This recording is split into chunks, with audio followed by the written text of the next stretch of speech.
control. Oh Lord, hear my prayer, floating through the southern air. To every road I choose leads into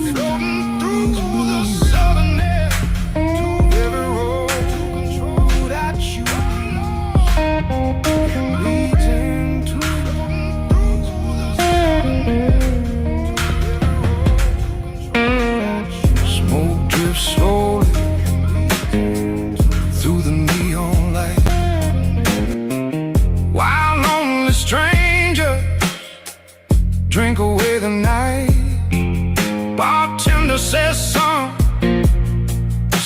wounds don't heal, and tonight I finally know how that feels.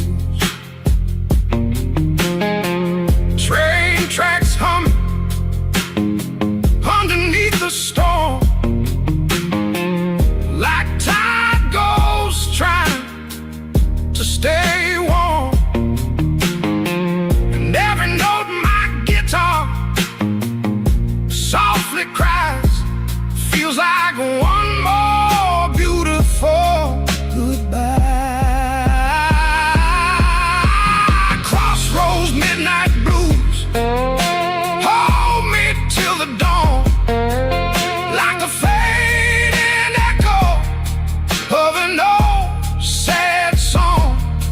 Every dream I chase, every love I lose, still leaves me standing in these midnight blues.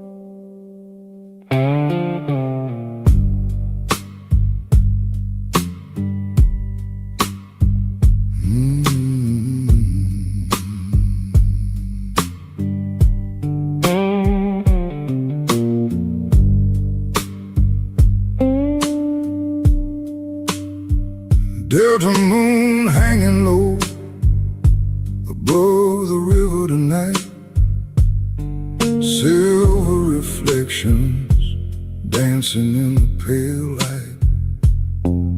Old wooden porch creaking underneath my feet, while distant thunder rolls through the summer heat.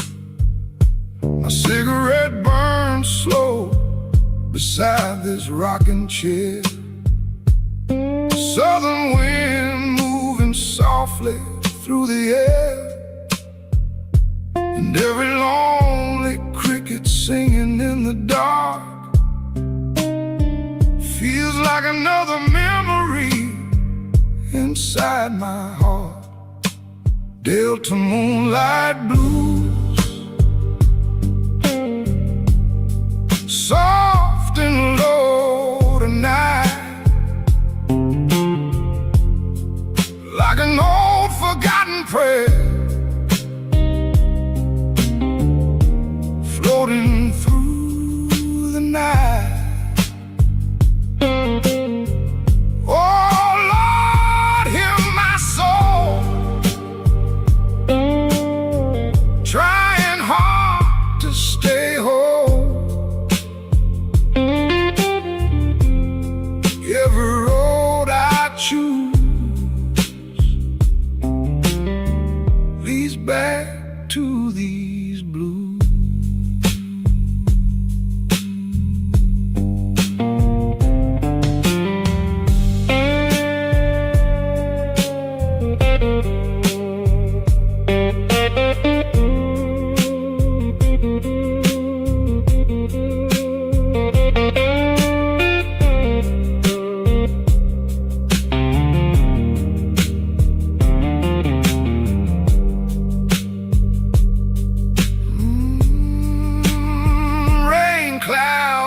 ever slowly over county lines, like old regrets buried deep in time.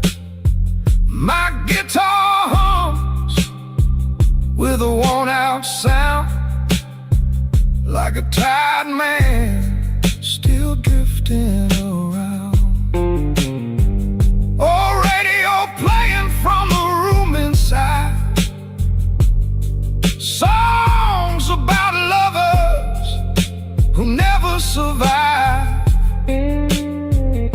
And somewhere far beyond the riverbed, another lonely night begins again. Delta moonlight blues rolling through my veins, like muddy southern water after endless rain. Every dream fades slow, like smoke beneath the moon. Still singing these blues to an old forgotten tune.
Dust blows softly through this tired southern town.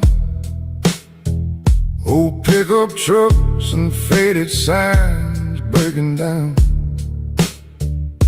Neon buzzing outside the corner store, like memories I can't escape anymore. My boots feel heavy from these endless miles. Too many heartbreaks hidden behind smiles, and every cigarette burns slower tonight underneath this lonely yellow light.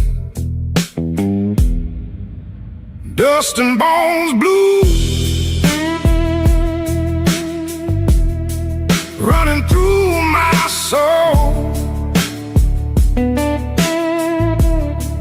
like an old black river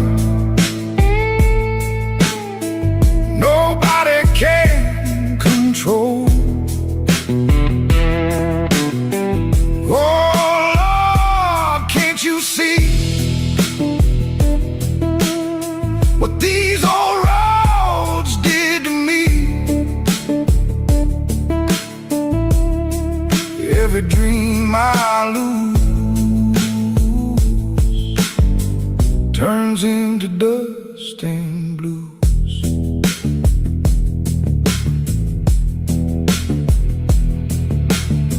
Old bartender says the night's still young, but these tired lungs have sung enough songs. Train whistles echo somewhere far away, like ghosts this day. My guitar strings hum with a cracked old sound, like a worn-out man still drifting around. And every note beneath this southern sky feels like one more slow goodbye. Dust and bones blues, heavy as the rain, like old scars hiding deep beneath the pain. Every road I ride, every town I choose, still leaves me stranded with these dust and blues.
Midnight train rolling through the rain, steel wheels crying like human pain. Coffee grows colder beside my hand as I watch the storm move across the lane.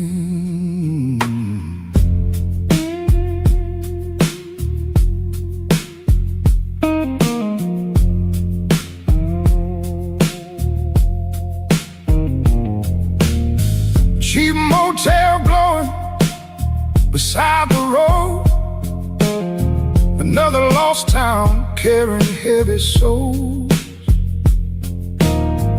Old radio singing soft and low, songs about places I'll never know. Lonely train blues tonight, rolling through my soul like an endless highway with nowhere left to go. Oh Lord, hear that sound as the rain keeps falling down. Every passing tune sings these lonely blues.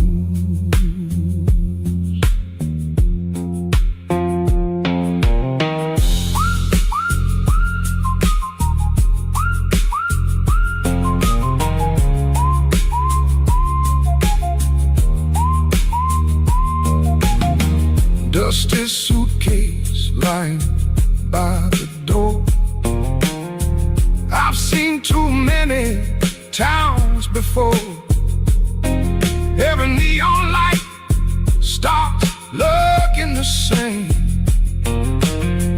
Every heartbreak carries your name. My old guitar still understands the things this world never planned, and every chord beneath night sky feels like one more long goodbye. Lonely train blues tonight, slowly drifting on, like the whistle of a train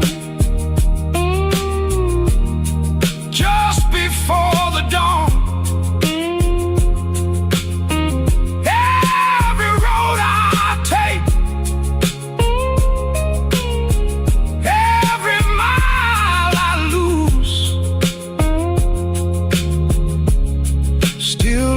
Me back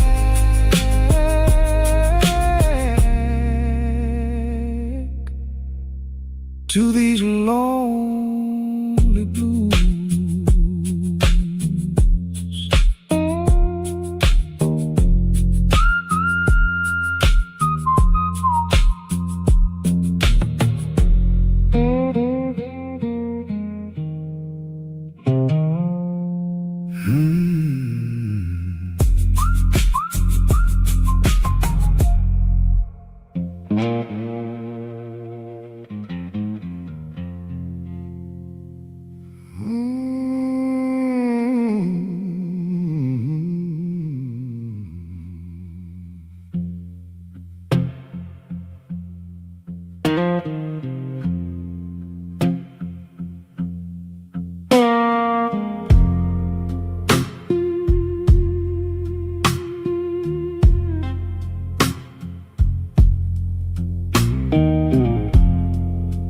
Rain keeps falling on the Mississippi road.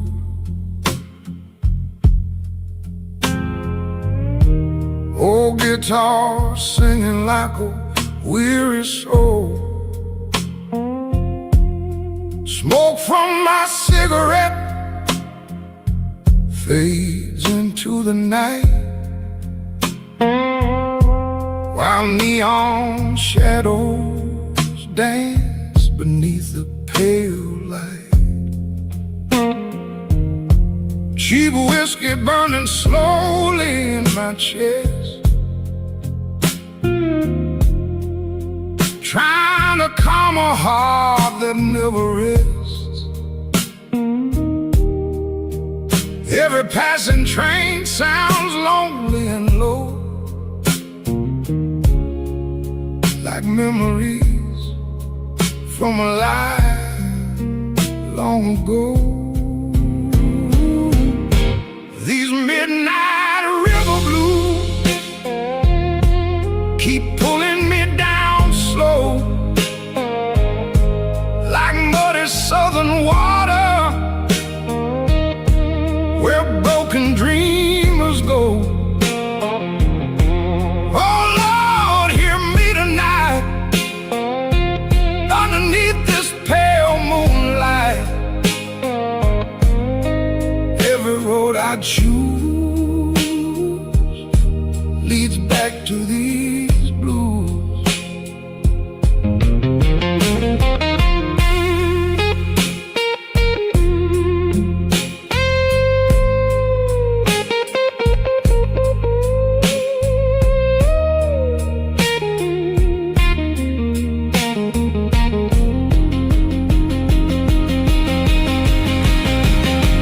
Dusty boots walking through an empty town.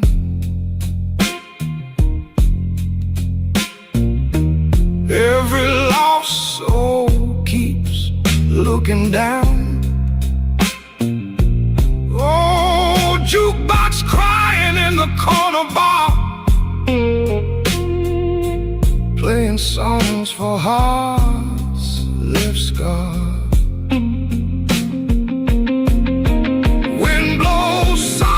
Through the southern trees, like ghosts whispering old melodies, and every note my guitar plays tonight feels like holding on to fading light. These midnight river blues run deeper every year, like thunder in the distance,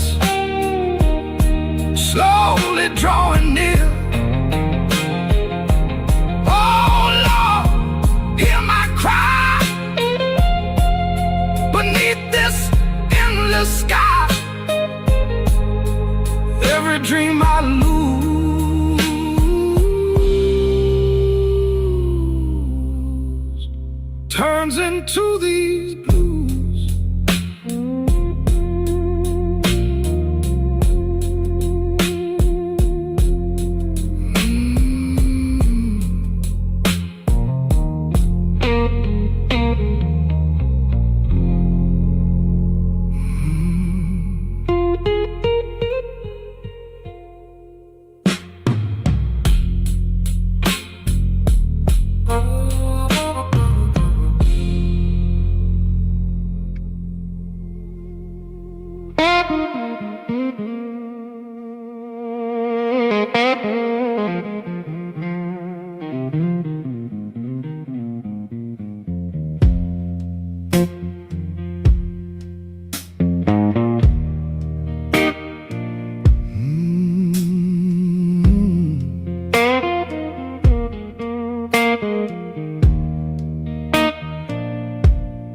Neon signs glowing through the midnight rain.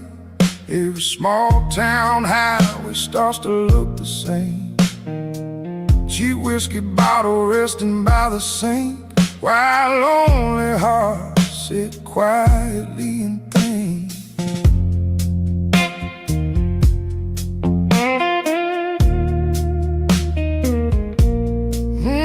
Old jukebox humming in the corner bar, playing songs for people carrying scars. Smoke hangs heavy underneath the light, like broken souls hiding from the night. Neon whiskey road, take me far away, past the empty bars, memories that stay.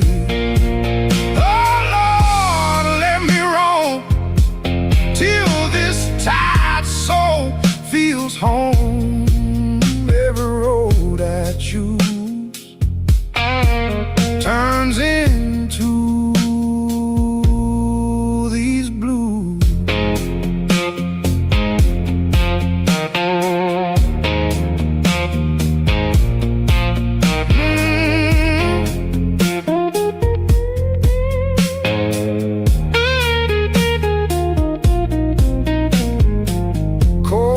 Whispers through the motel screen about all the things that could have been. Train tracks shining underneath the storm, like old ghosts trying to stay warm. My guitar keeps singing soft and slow, things this world will never know. And every chord beneath the southern sky feels like one more long goodbye. Neon whiskey road, stretching through the night,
Streetlights flicker in the fading light.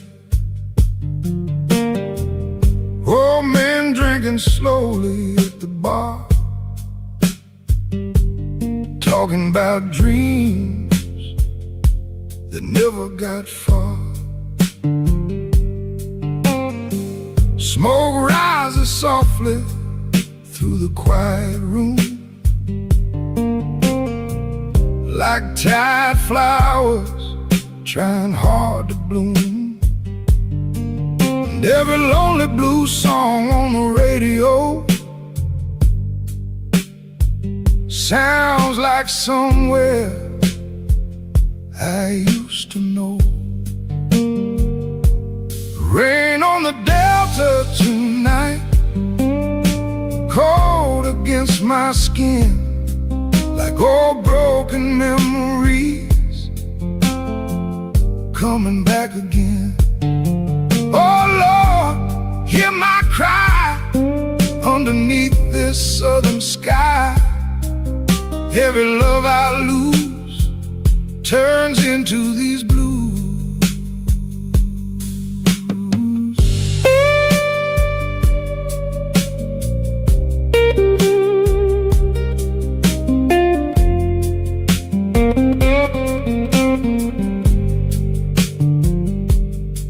My guitar rests heavy against the wall, like it already knows the rise and fall of every lonely soul that passes through,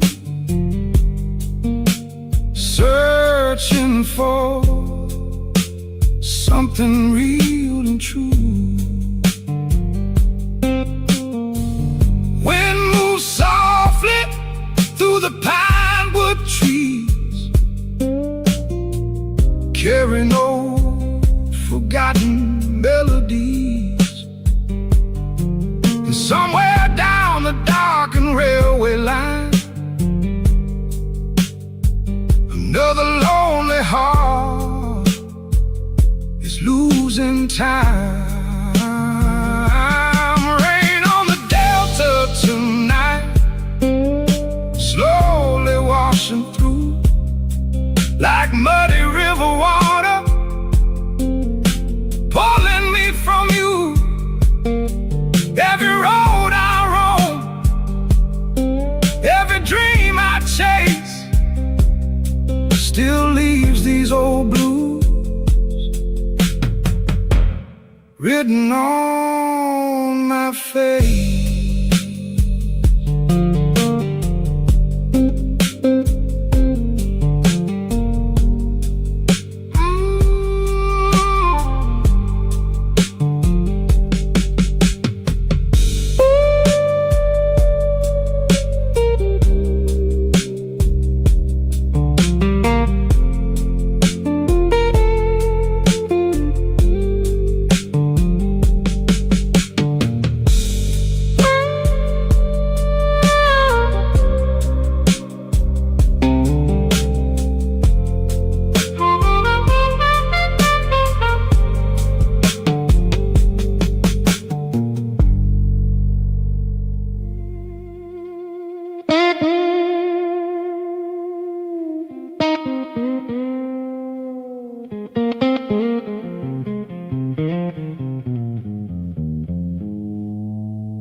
Smoke hangs heavy in this old blues bar.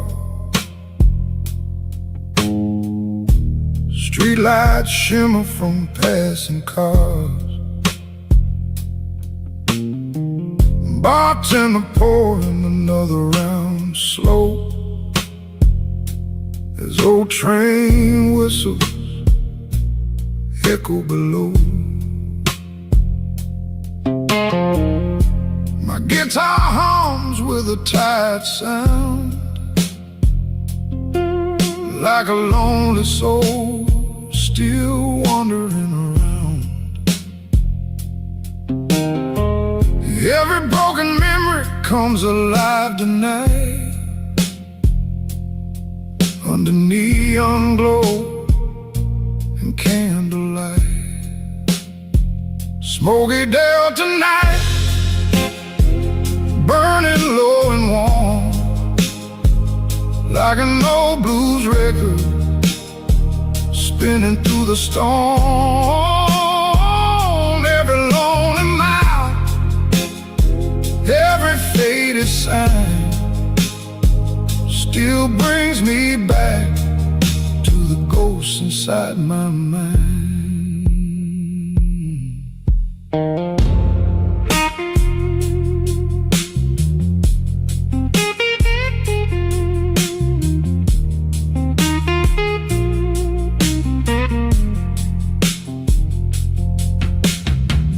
Rain taps softly on the window pane, trying hard to wash away the pain. But every melody still calls your name, and every midnight feels the same. Southern wind moves through the trees so slow, like secrets only lonely hearts know. And somewhere far beyond this town, another tired sun is going down. Smoky Delta night, hold me till the dawn, like the last old memory before it's gone. Every road I ride, every dream I chase, still leaves your shadow in this empty place.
Cold wind blowing through the Delta night, rusty street lamp barely shining light, old six-string crying by the motel sign, like a broken prayer lost somewhere in time. River keeps rolling dark and slow, carrying secrets only drifters know. Every heartbeat echoes through the rain, like an old freight train full of pain. These crossroads after midnight keep calling out my name, through empty southern highways colored rain. Oh Lord, can you hear this old guitar and feel every road I ride leaves another scar inside.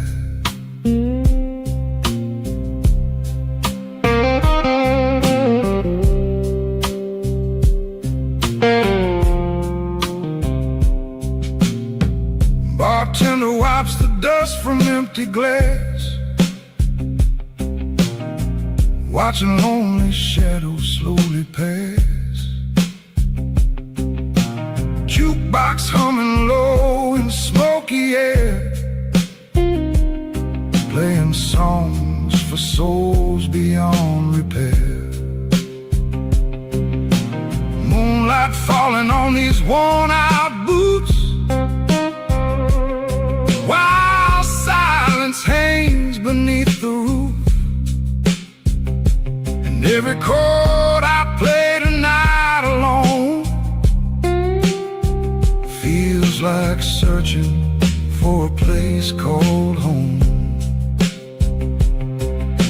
Train wheels crying near the riverside like the ghosts of dreamers left behind.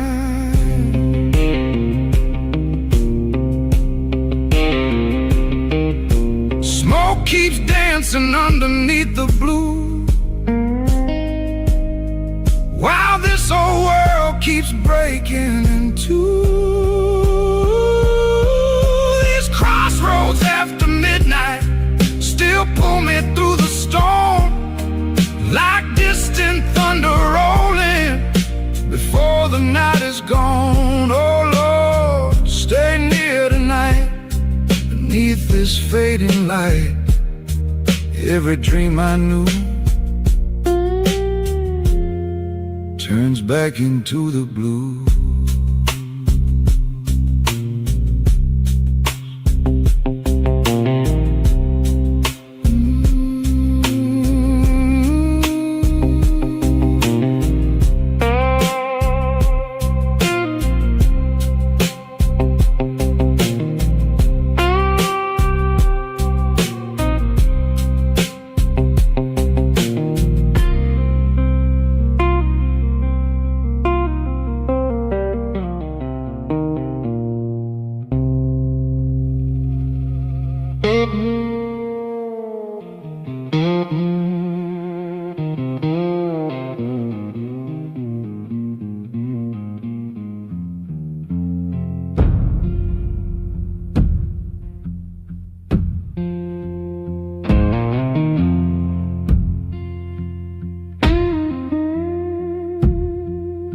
Standing at the crossroads, late at night alone,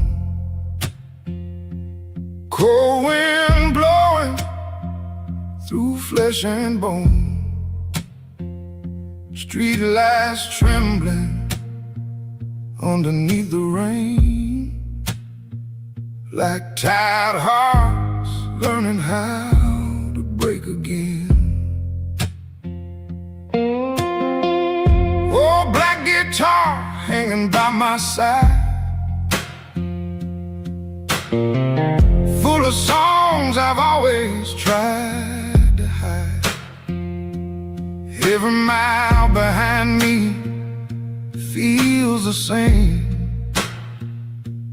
Every broken town still knows my name. Crossroads, midnight blues, calling out my soul, like a dark old river, too deep to control. Oh Lord, hear my prayer floating through the southern air. Every road I choose leads into these blues.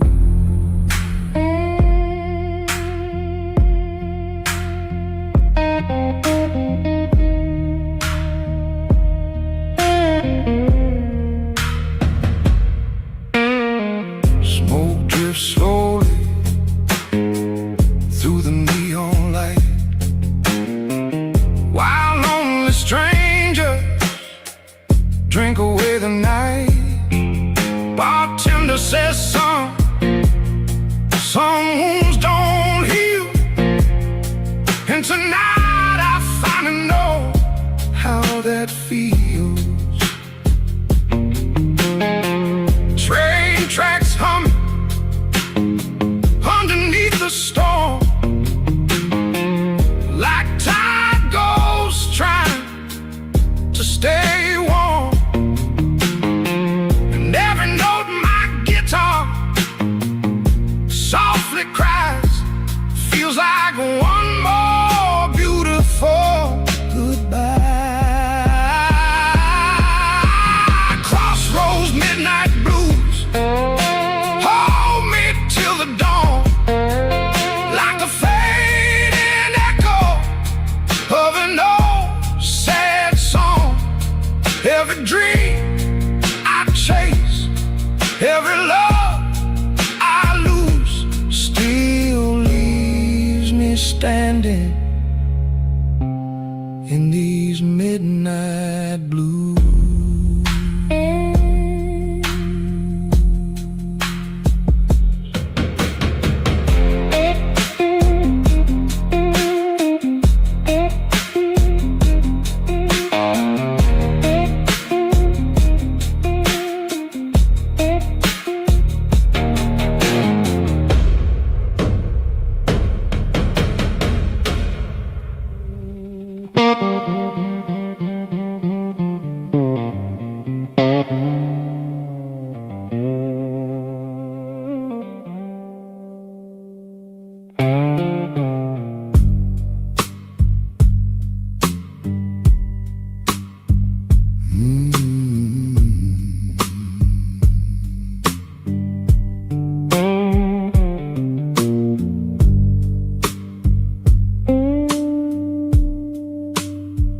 Delta moon hanging low above the river tonight, silver reflections dancing in the pale light. Old wooden porch creaking underneath my feet, while distant thunder rolls through the summer heat. My cigarette burns slow beside this rocking chair, southern wind moving softly through the air, and every lonely cricket singing in the dark feels like another memory inside my heart. Delta moonlight blues,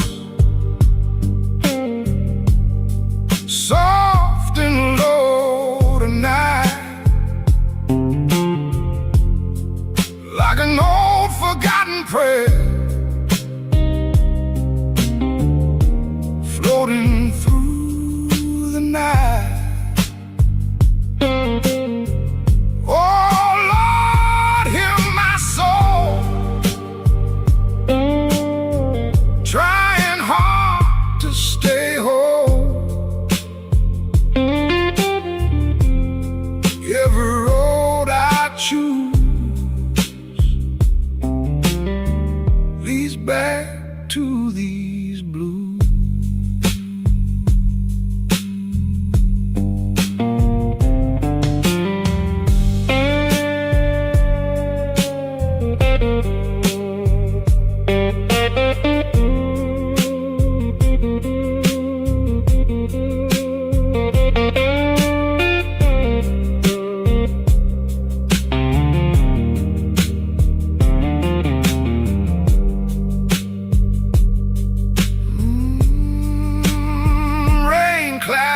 Gather slowly over county lines, like old regrets buried deep in time. My guitar hums with a worn-out sound, like a tired man still drifting around. Old radio playing from the room inside, songs about lovers who never survive. And somewhere far beyond the riverbed, Another lonely night begins again. Delta moonlight blues rolling through my veins like muddy southern water after endless rain. Every dream fades slow like smoke beneath the moon. Still singing these blues to an old forgotten tune.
Dust blows softly through this tired southern town.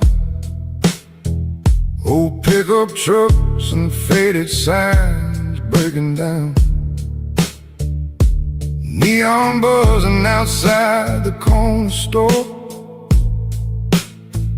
like memories I can't escape anymore.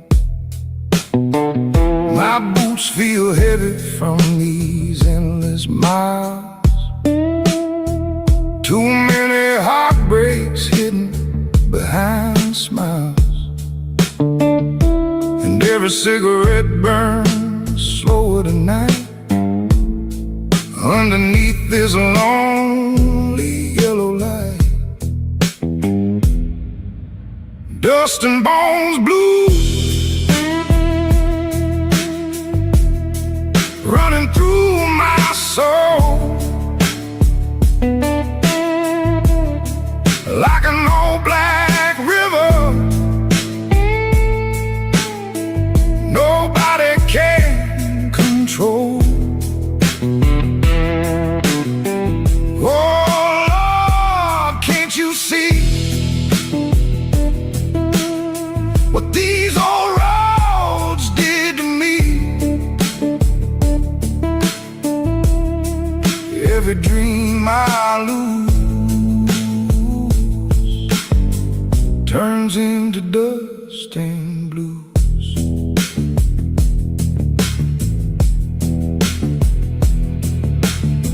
Old bartender says the night's still young, but these tired lungs have sung enough songs. Train whistles echo somewhere far away,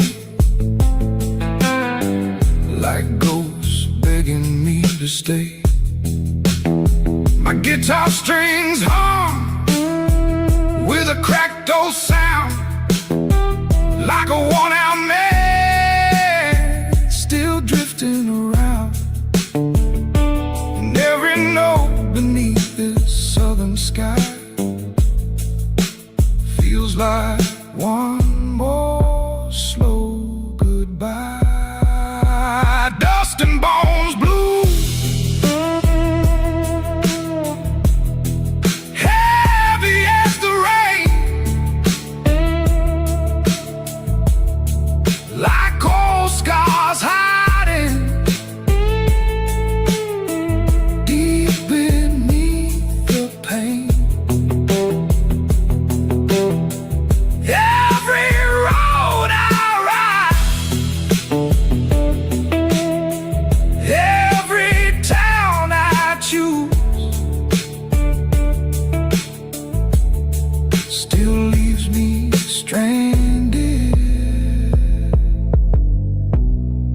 with these dust and blues.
Midnight train rolling through the rain,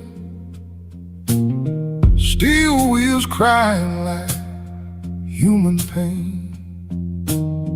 Coffee grows colder beside my hand as I watch the storm move across the land.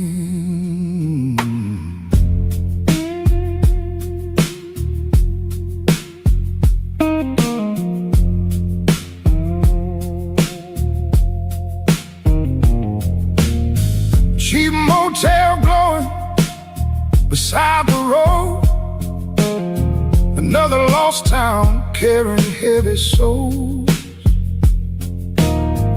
Old radio singing soft and low, songs about places I'll never know. Lonely train blues tonight, rolling through my soul like an endless highway with nowhere left to go. Oh Lord, hear that sound as the rain keeps falling down.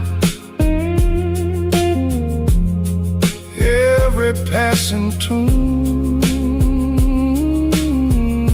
sings these lonely blues.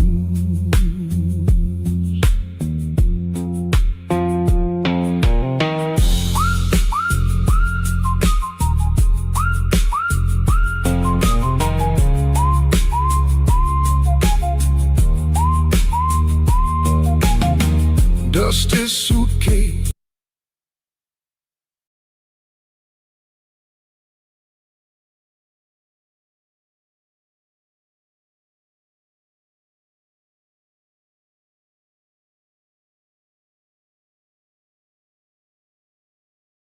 Hello, everyone. Hi, welcome to Lazy Real Talk.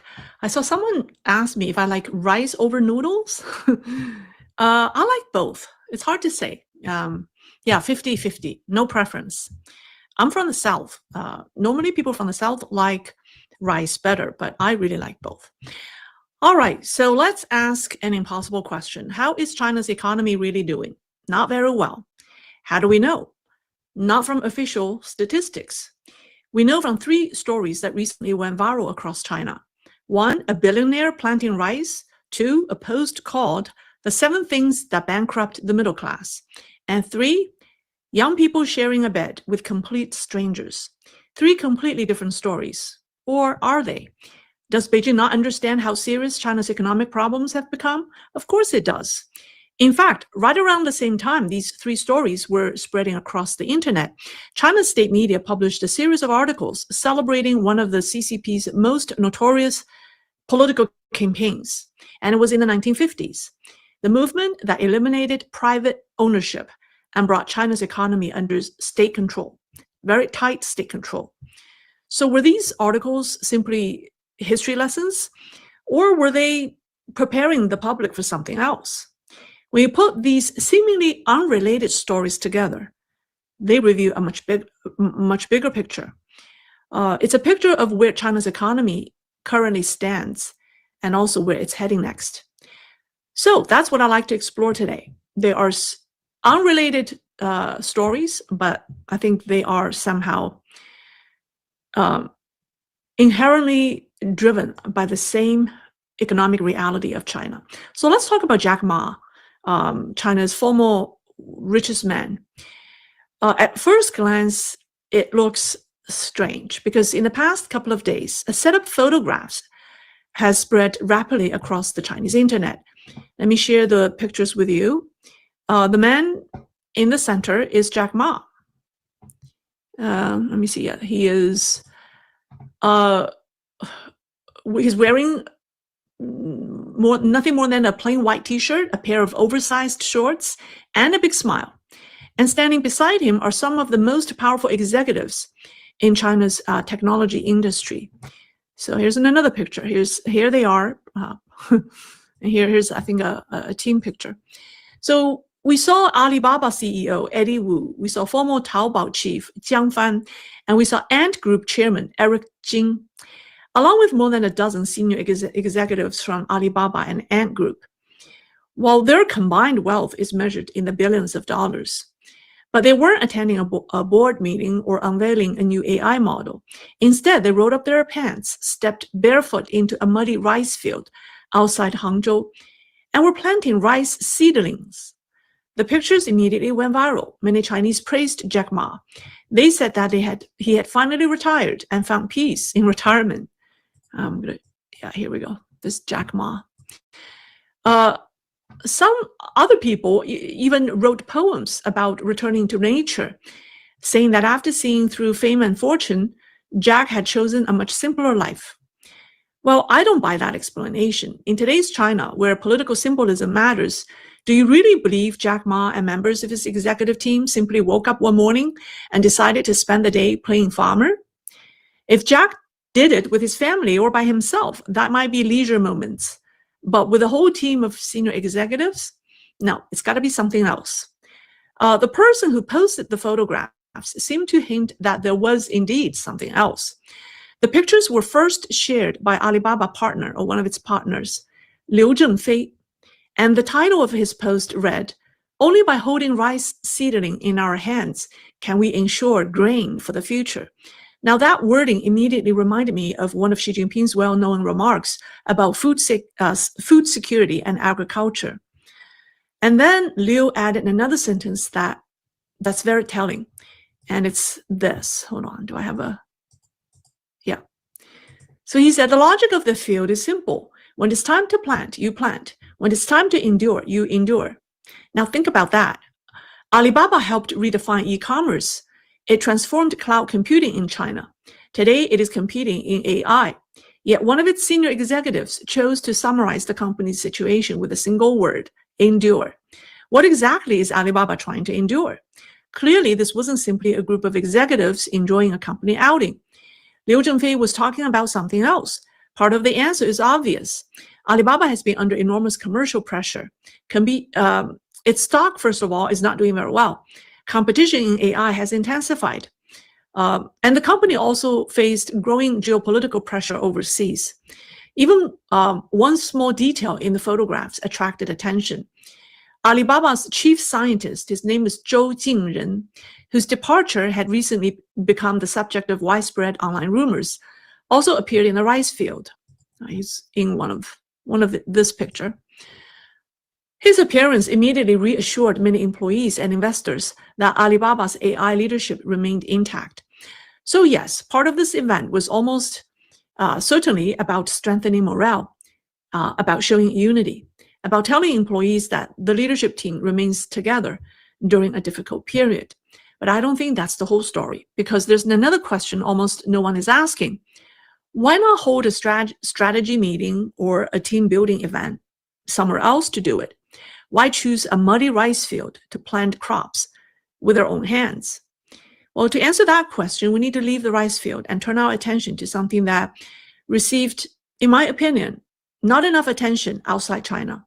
3 articles published by the CCP.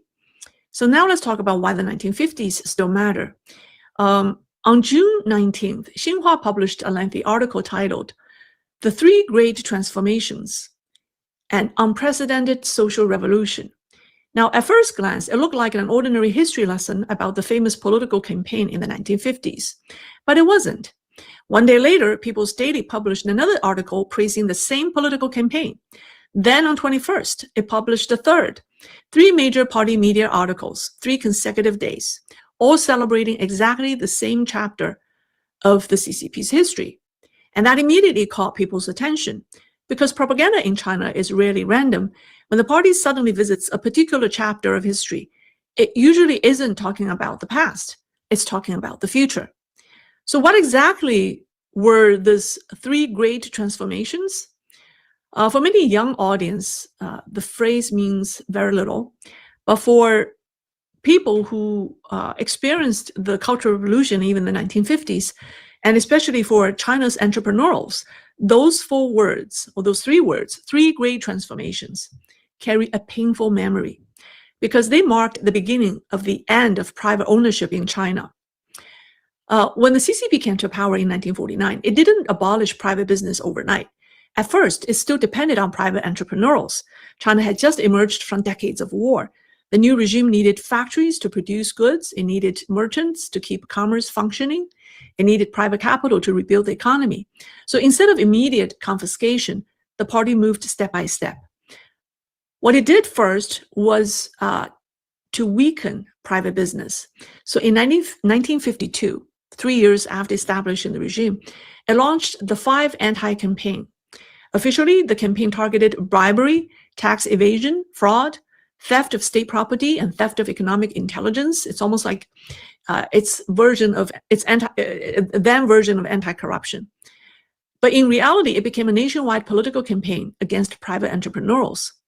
Businesses were subjected to massive financial audits. Owners were pressured into public confessions. Employees were encouraged to report on their employers. Heavy fines and back taxes were imposed, often amounting to several years of profits. So many businesses could not survive. Now, according to official records, in Shanghai alone, 876 people committed suicide within just 2 months during the 5 Anti-campaign. Many were business owners or members of their families. That's 876 people in just over 2 months. And that was only the beginning. Once private businesses had been weakened, the party moved to control them. Private companies then could no longer freely decide what to produce, whom to sell to, or how to operate. The state controlled production, distribution, and sales. Think about what that means. A factory owner might still possess the legal title to his factory, but if someone else controls your suppliers, your customers, your prices, and your production, do you really own your business anymore? So by that stage, ownership had already become little more than a legal formality. And the final step came under a remarkably reassuring name. It's called public-private partnership. It sounds harmless, right? It sounds like cooperation, but in reality, it became the very mechanism for the CCP for the state to gradually absorb private businesses. And agriculture followed the same pattern. Land that had been distributed to farmers was gradually taken back through what was called mutual aid teams and agricultural cooperatives until individual ownership disappeared. So within just a few years, nearly every major means of production had passed into state control.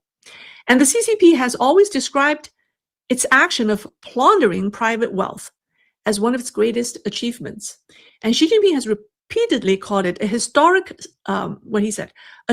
leap from socialist revolution to socialist construction and the institutional foundation of what Beijing now calls Chinese modernization. I'm just saying that's true. Which brings us back to today. Why would the party suddenly devote 3 consecutive days of editorial work to celebrating this particular that I drank in my family? I had a front row seat to service. My mother was a nurse. My father worked for an agency that helped the blind. My brother, the real cop in the family, was a law enforcement officer for 27 years. But what I want to do, I'm also a patriot, but what I want to do is unpack, what does it mean this morning? What does it mean to serve your nation, but also serve your Lord?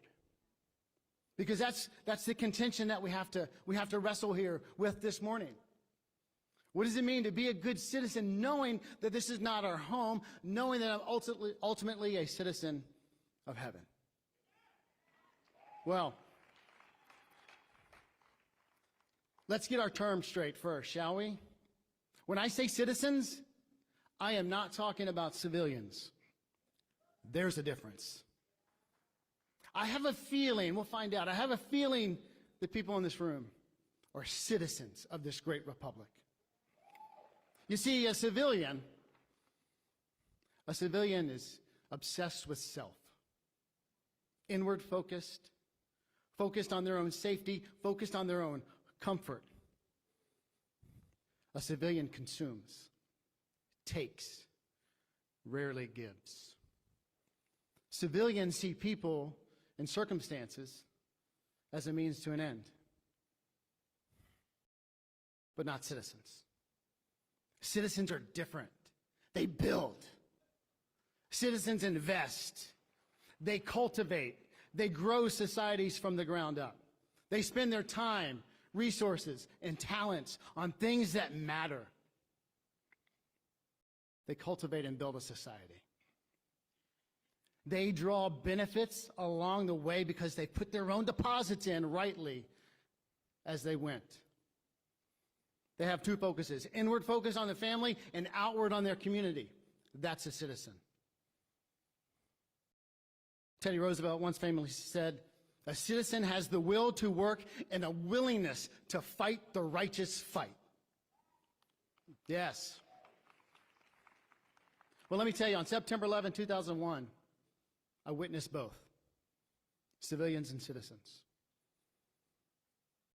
When we first evacuated, our office was in 7 World Trade Center. When we first evacuated, a group that I belonged to, about 30 special agents, in the blink of an eye, we went to first responders and started entering in, and civilians are running around, and there's chaos, and you would expect that. But later, a few minutes later, I find myself in the North Tower because I'm not very smart. I find myself in the North Tower. I'm in a stairwell, and there's people evacuating down. And about on the 10th floor, there was this woman. She was slumped over in the corner. She could not evacuate herself anymore. And unfortunately for her, that stairwell was full of civilians, not citizens. And so I just said, hey, to the 2 guys I was with, the 2 agents, I said, you keep going. I'll meet you later. I'm going to help her down. And I started to carry her down, and I couldn't do it myself. And so I grabbed a random dude by the collar, literally, and said, you're helping me. And once the blinders were off, that man, in an instant, went from a civilian to a citizen. And we carried her down. Later, after the first tower had collapsed, before the second tower had collapsed, it was madness, it was chaos. On September 11, 2001, I had a front row seat to evil. But I also saw the best of America. I saw people, citizens of a republic, pouring out of bodegas and convenience stores and pharmacies with medical supplies, with food, with water, not to hoard it for themselves, but to give to their fellow citizens. In all that madness, it was a thing of beauty. Citizens responding. Later, when Tower 2 collapsed, it almost killed me because I was dumb enough to go back. Citizenship is a choice. Courage is a choice. Tower 2, the second tower collapsed, almost taking my life, and I managed to escape inside the lobby of a bank. I met up with 3 other Secret Service agents there, randomly. And we decided we were going to go back. We were going to go back to the World Trade Center site again. And at that moment, we said we're going to form 2 search parties, and we asked for volunteers. And the civilians in that bank lobby looked at the top of their shoes, but a handful of citizens stepped forward. And we deployed as 2 groups out into the gloom, looking for survivors, and all we found were bodies. At that point, me and 3 other Secret Service agents commandeered this fire truck. There's this fire truck in the middle of the intersection. It wasn't being used, and it was undamaged. I have no idea how. You see, because the professional firefighters were gone. 343 of them erased. And we figured out how to turn on the hose. And we got water pouring out of this fire truck. We just started putting out all the fires that were around us. And several citizens came and said, what can I do to help? You see what I mean? There's a difference, citizens and civilians. Later that day, at the very end, I hopped on a boat. I left Manhattan. I rode across the Hudson River to Hoboken, New Jersey, where I lived, to reunite with my young wife. I was part of the great 9/11 boat lift, right? On that day, 500,000 people were evacuated off of Manhattan Island in 9 hours. Do the math. How is that possible? The citizens heard the call and they answered the bell.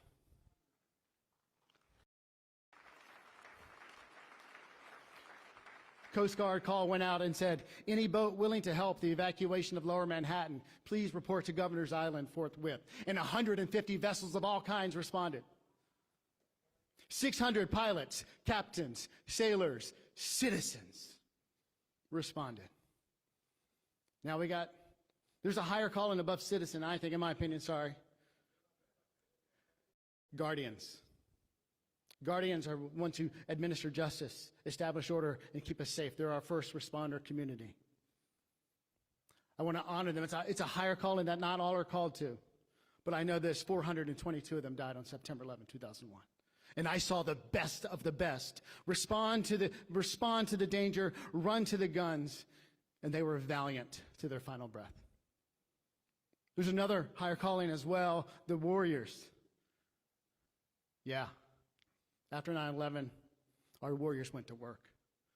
They went downrange in places like Afghanistan and Syria, Libya, Iraq, to fight the fight there so the enemy could never bring the fight back here. And I am forever indebted to them.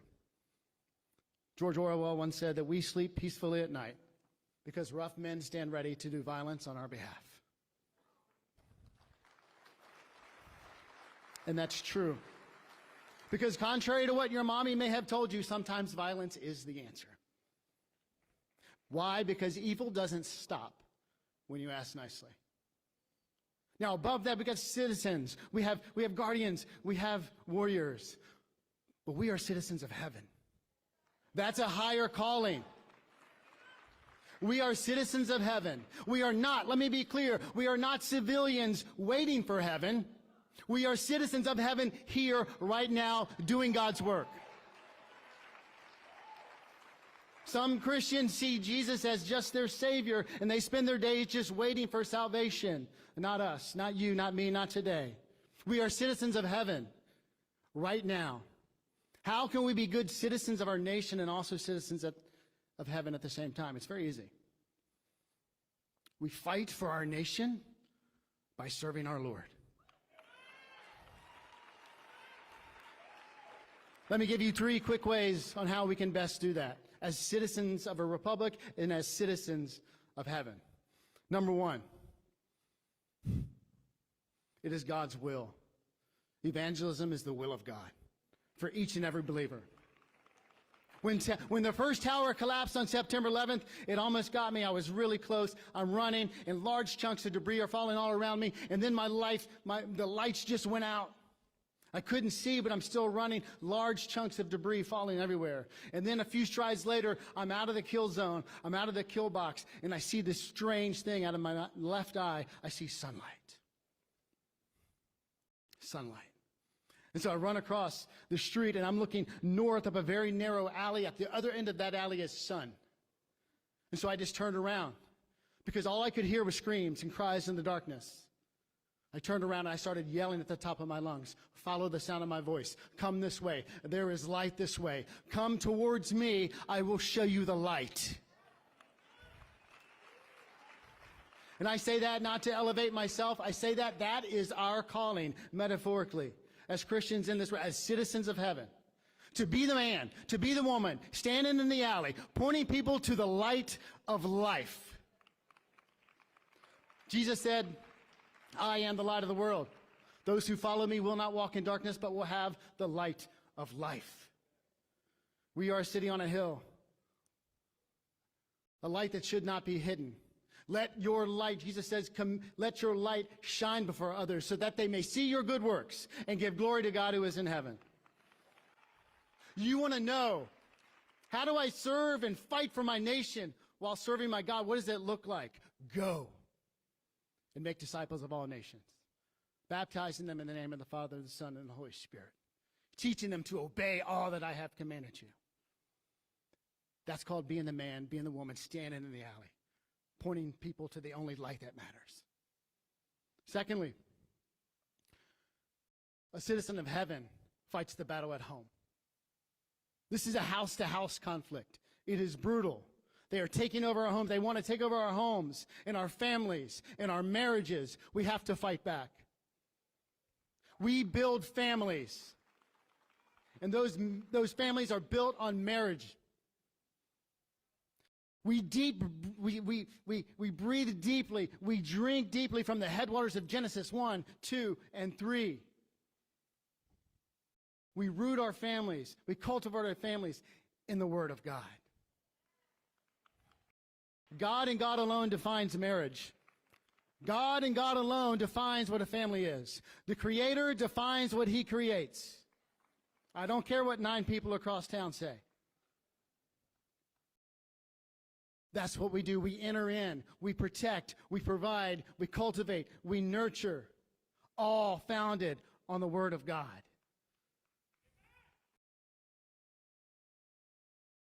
We craft our children like arrows in the hand of a mighty warrior are the children of one's youth. Psalm 127. Because one day, I've got 4 sons. One day we're going to release them, and they're going to fly straight, and they're going to fly true, and have an impact for Jesus. That is our calling. How do you want to fight for your nation by serving your Lord? Point people to the only light that matters, and build marriages and build families centered on God who take Jesus seriously. Why? Because godly families godly marriages create godly families, and those families create godly churches, and those churches impact the community, and those communities have godly cities, and those cities create godly states, and those states create a godly nation. And that is what I'm going to spend the rest of my days doing my little part to make America faithful again.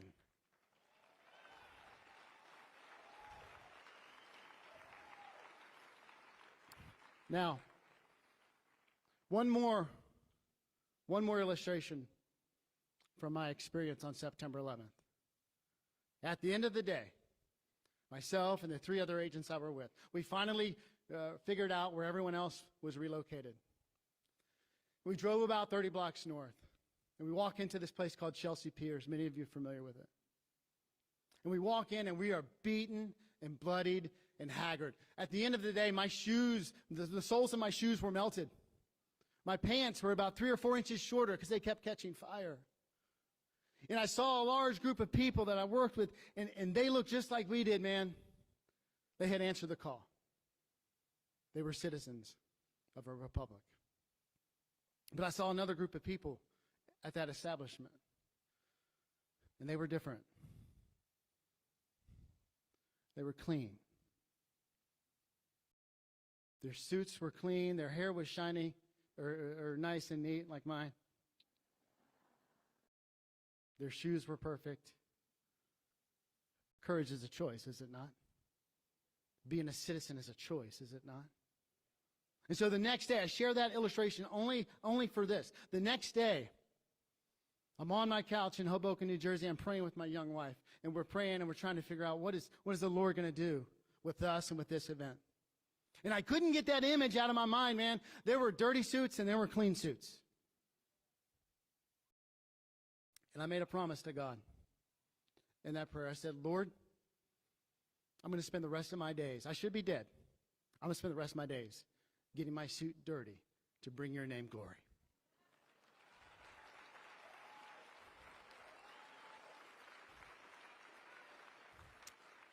And at the end of this prayer, at the end of the prayer, these words just rolled off of my tongue. I said, Lord, when you call me home, when I punch out of this world and into the next, bury me in a dirty suit. I didn't know 25 years later that'd be the title of my book. Bury me in a dirty suit. So my question to you is your suit dirty? Are you ready to get your suit dirty? Because I don't want to, wouldn't it be a shame to punch out of this world in a clean suit if that was your legacy? No. You have an arena for which you have been called, each and every one of us. How do we serve and fight for our nation while serving our Lord? We choose to enter into the arena. What is your arena? We are created uniquely and perfectly with different skills, talents, and abilities for a purpose. I would encourage you to pursue it with everything you've got. What is that arena for you? I don't know. Maybe it's running for city council, getting on the school board, fundraising, knocking on doors, whatever it may be. What else could your arena be? I don't know. Child abuse, domestic violence, abortion, homelessness. Because as I travel over the country, this is what I see. It's sad to say. I see arenas that are just waiting for their gladiator to show up. But not you and I. Not today. You see, Roosevelt said, we never want to be those cold and timid souls who know neither victory nor defeat. Those cold and timid souls, those are clean suits. But not you and I. Not today. Not moving forward. Folks, we live in the space between. We live in the space between the resurrection of Jesus and his coming back. I've read the end. I know how it ends. But in that space between, there's ground to be won. There are foot soldiers needed for that second coming. Come, Jesus, come. Find that arena and spend the rest of your days getting after it, rolling up your sleeves and getting your suit dirty in the name of Jesus. So what does it look like? To fight for our nation and serve our country? That's what it looks like. Let me just close with this. The national anthem. I love it. You know, for the average national anthem is about 1 minute, 43 seconds. And in that 1 minute and 43 seconds, here's what I do. It's just a practice. Maybe you could adopt it. I fix my eyes on the flag and I don't let it waver. And then I pray. I thank God that he put me in this nation, in this time, in this place, on the greatest nation on earth. And then I say, Lord, what can I do to serve this nation? Show me, equip me. And then I say, Lord, what can I do to serve you and make your name glorified above and beyond as a citizen of heaven?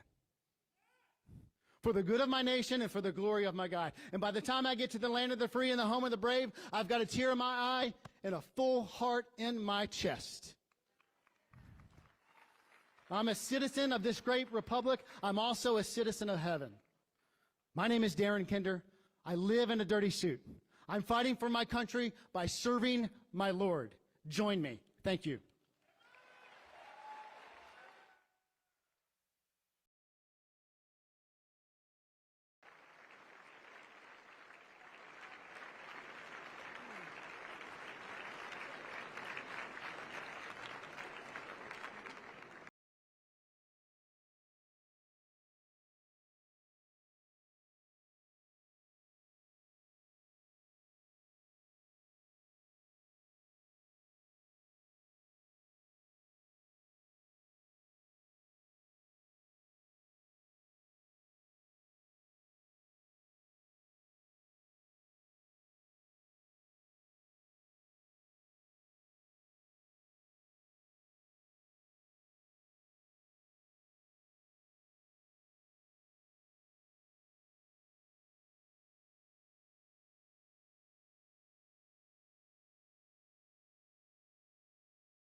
Ladies and gentlemen, please welcome back to the stage, Ralph Reed.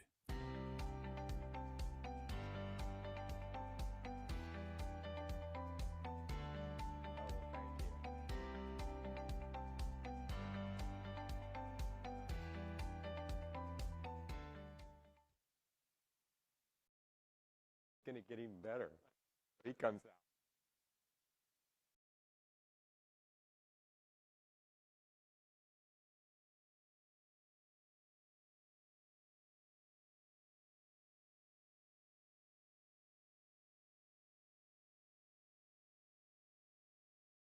Ladies and gentlemen, please welcome to the stage, performance painter, Matt Hagen.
Thank you, Matt. Wasn't that great? All right, so the president is en route in his motorcade. He will be here in a matter of minutes. And I don't think I need to remind anyone of this, but we want to make sure that this is the most enthusiastic reception that he has ever gotten. Okay? So get ready. The program will resume shortly.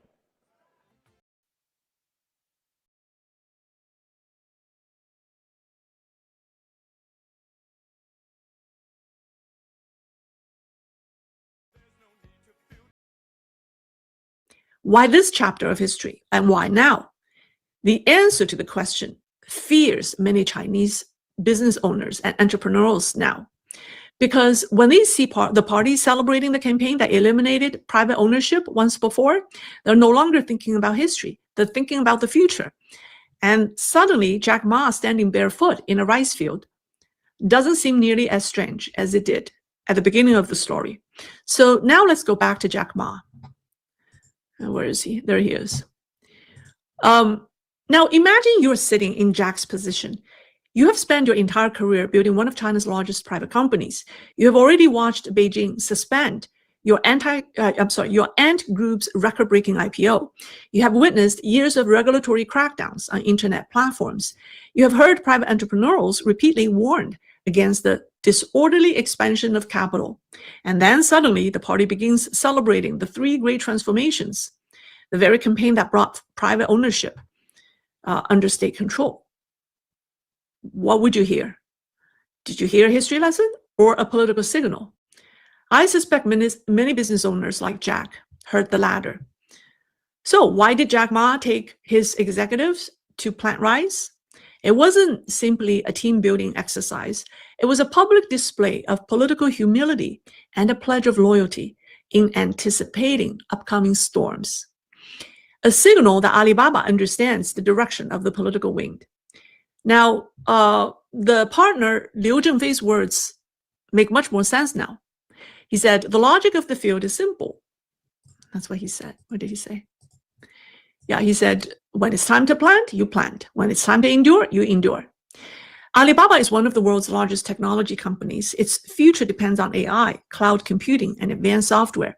Yet one of its senior executives chose to summarize the company's strategy with a single word, endure. Now, you know, rice farming occupies a special place in the Communist Party's political narrative. Agriculture stood at the very center of the socialist transformation campaign that state media or party newspapers had just been celebrating. So when some of China's most famous entrepreneurs rolled up their pants and stepped barefoot into a muddy rice field, it was difficult not to notice the symbolism. Those images projected humility, not financial ambition, not technological ambition, not global expansion. The message seemed to be, we understand the party's priorities. We know where our place is. So you have to understand, in today's China, entrepreneurs increasingly understand that survival depends not only on reading market signals, more importantly, it depends on reading political signals. When party media begins celebrating the 3 great transformations again, many business owners are not asking, how do I build the next Alibaba? They're asking, how do I protect what I still have?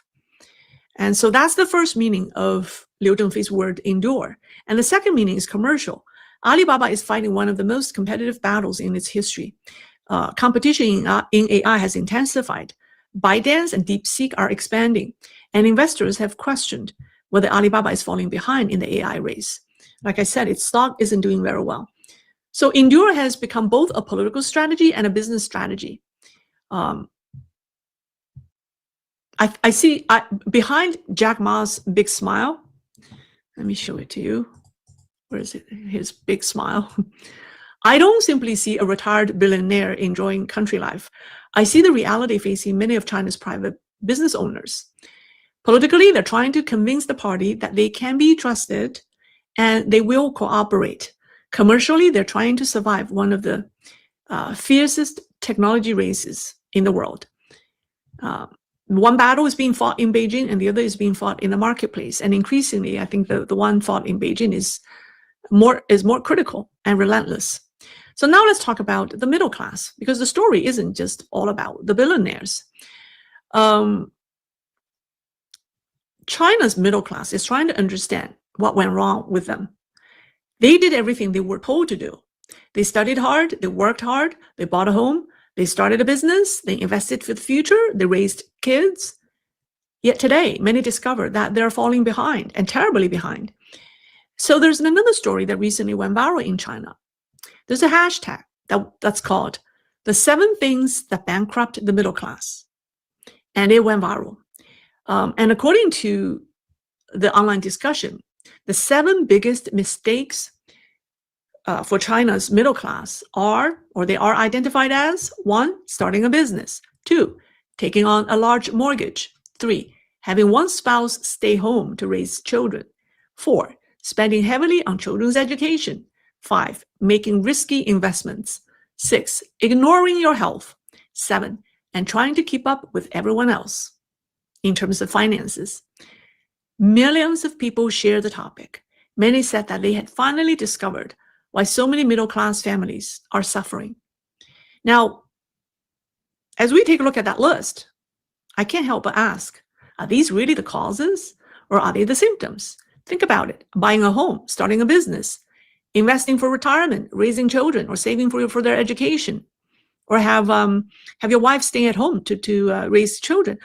These used to be milestones of success for the middle class, right? It's proof that you've made it into the middle class. Today, they are being described in China as the fastest way to leave it.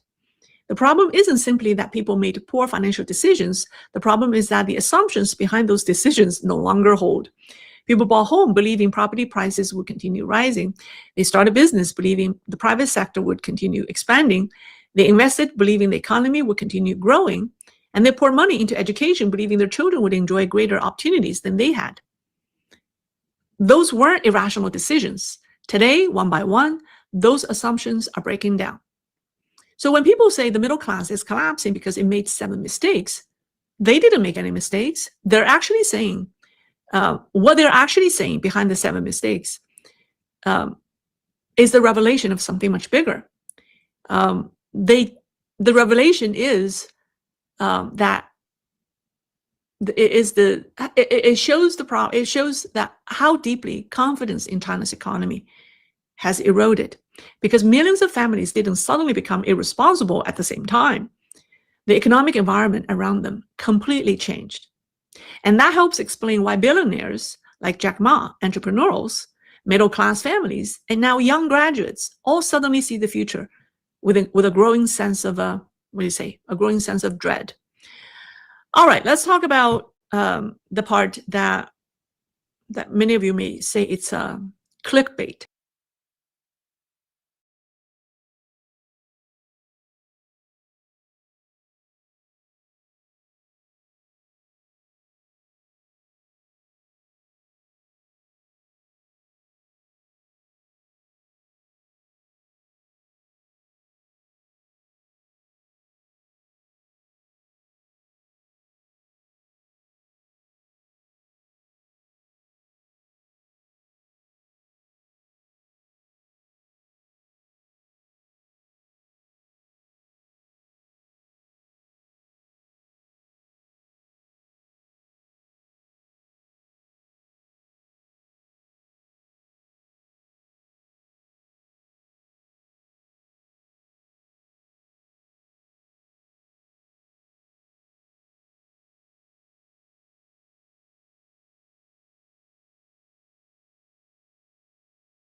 Thank you. Thank you very much.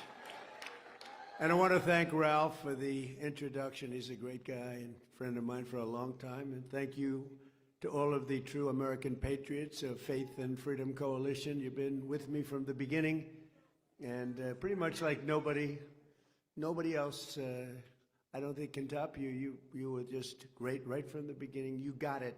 You understood what we had to do, and we got it done, and we're continuing to get it done at levels that nobody's seen before. With the help of many people in this room, 18 months ago, we won the most consequential election victory in American history. winning all 7 swing states, the Electoral College by 312 to 226, the popular vote, and 86% of all counties in America, 2,700 to 525. That's called a big victory. The Faith and Freedom Coalition was with us every step of the way. You knocked on 97 million doors. It's true. Ralph actually told me 10 million, so I had checked. It was 9.7 million. You reached 18 million voters. Think of that, voters of faith. You sent 28 million text messages and made 10 million phone calls to help us win a mandate like no other administration in modern history. It was a mandate like we have not seen before. And together we saved our country and we saved religious freedom in America. We saved religious. It was going down. And you've always stood with me, and I will always stand with you. I'll always remember it. I'll always remember how hard you worked and your spirit. I especially want to thank Pastor Paula White, who's with us. Paula, wherever you may be. Thank you, Paula. Great person. Director of the White House Faith Office, Jenny Korn. Terrific. Jenny, thank you very much. Bishop Kevin Koberis. Where is Kevin? Thank you, Kevin. Good job. Nice looking man.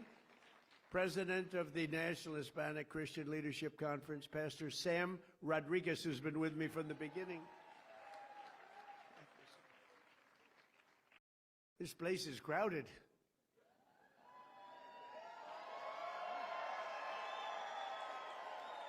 I remember this place not so long ago. Hopefully, we'll have a little more pleasant, we're going to have a little more pleasant experience. I remember this room very well. A friend of mine who has been just incredible, Dr. Alveda King. Doctor, thank you. Thank you, darling. She's been with me also from the beginning. So many from the beginning. You can tell so much. The ones from the beginning, I don't know, they tend to be the ones, they're the ones they stay, and they stay like nobody, and we appreciate all of those people. An ambassador to the United Nations who's doing a really great job, Mike Waltz, he's around here someplace. Mike, doing a really good job. And just over 1 week from now, we will celebrate the 250th anniversary of the Declaration of Independence, marking 2.5 centuries of glorious American freedom. And thanks to the extraordinary work and incredible devotion of patriots like those people in this very, very crowded ballroom, today I can proudly report that on the edge of our 250th year, America is back. It's back. It's back. I believe better than ever before. And I'm especially pleased to say that, likewise, religion is back in our country, bigger and stronger than it has been in many, many years. Been reading all of those reports. Religion's really, it's going up. If that were stock, we'd be very, very rich, all of us. It's been great to watch. And as I've said before, to be a great nation, you have to have religion and you have to have God in your nation. If you don't have that, it just doesn't seem to work out, does it? And we have it. We have religion and we have God now. Remember when I first started, 2016, they wanted to take the Christmas out of Christmas. Remember that? We ended that little drive, but we ended a lot of other drives too. From the very beginning of our country, American greatness has been forged by people of faith, and the very first settlers who set foot upon this new world at Jamestown got off their ship, raised up a cross, and bowed down to the Lord in prayer. It was faith that strengthened the Minutemen and who stood up at Lexington Green and Concord Bridge in Philadelphia 250 years ago. Next week, our founders invoked the Creator 4 times in the Declaration of Independence. 4 times. I wasn't mentioned once. I'm very upset. Not once. Faith pushed the pioneers to journey west. Faith led Americans to abolish slavery, and faith built this country into the most exceptional nation in the history of the world. It was going very badly a couple of years ago, very badly, but it's back really strong. But we have to be very careful because bad things are happening. Could I watch what's happening? And we're going to be discussing that in just a minute. Americans have always deeply believed in the promise of Christ's words in the Gospel of Matthew. With God, all things are possible. With God, all things are possible, right? All things. That's why as we prepared to enter the 250th year last month, tens of thousands of patriots came together on our national mall, and we officially rededicated America as one nation under God. And we're not changing. We're not changing. And we always have been, and we always will be. We're not going to let them take it away. But as we celebrate this anniversary, we must also remember that our country could have been marking this occasion under very different circumstances. The last administration carried out a reign of persecution and repression against Christians and people of faith like America has never seen before. It's terrible. They turned a nation founded on freedom for believers into a place where Catholics were targeted by the FBI, where pro-life grandmothers were put in jail for praying, and where members of our military were thrown out of the armed forces for their religious beliefs. The radicals responsible for these offenses would have loved nothing more than to mark America's 250th anniversary by driving God from our public square once and for all. They wanted to do that. I don't know how anybody could vote for these people. They were so bad, they were so evil, and yet in many ways incompetent, certainly incompetent on policy, open borders, transgender for everybody, men and women's sports, just grossly incompetent ideologies, and so many more. But they did not get that chance because they lost an election in a landslide, and we won an election in a landslide. And while I am in the White House, I will defend Christians and all Americans of faith 100%. You have it 100%, and you've seen it already. So upon taking office, I created the first ever Presidential Commission on Religious Liberty, led by Texas Lieutenant Governor, a great guy. I don't know if he's here. I know he's coming over to my office in a little while, a thing called the Oval Office, beautiful office. Lieutenant Governor Dan Patrick, and my friend, Dr. Ben Carson.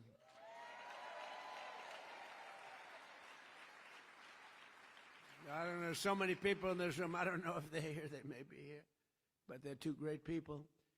And later today at the White House, they will present me with their official report and recommendations to ensure that America continues to uphold the first right in our Constitution, and that's religious liberty. We have to uphold religious liberty, most important thing.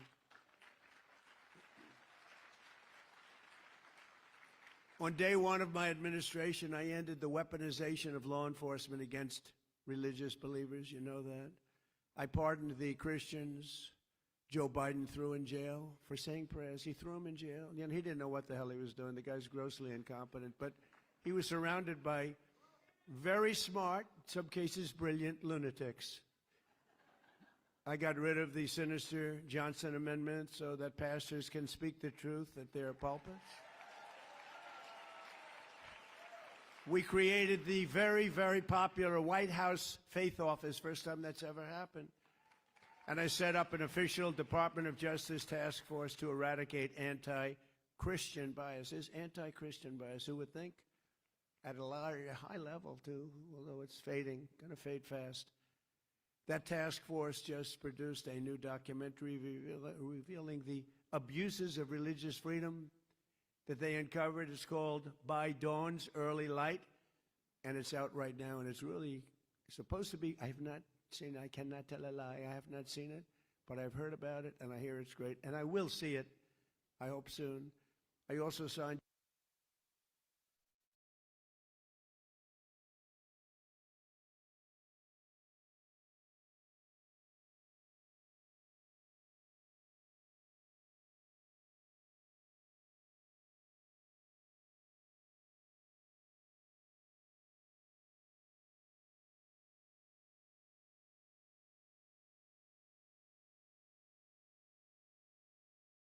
We're protecting our churches and synagogues by prosecuting mobs of radical left lunatics and agitators who tried to harass and intimidate people in their places of worship not so long ago.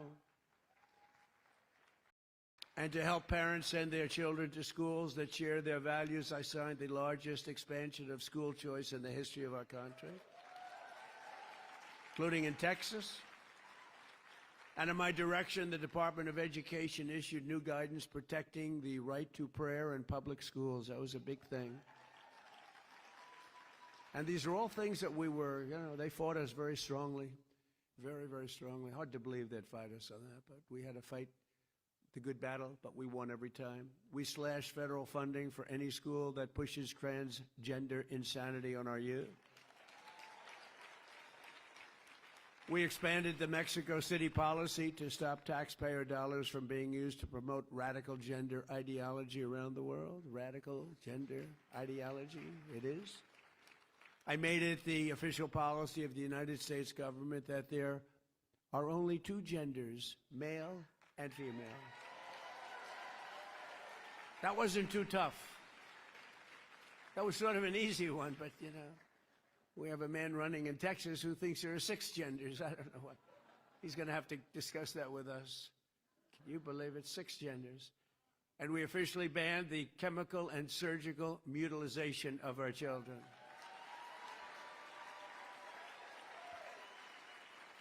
And now we have to pass the Save America Act to protect our sacred American elections.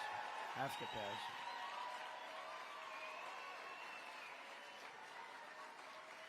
Hard to believe, right?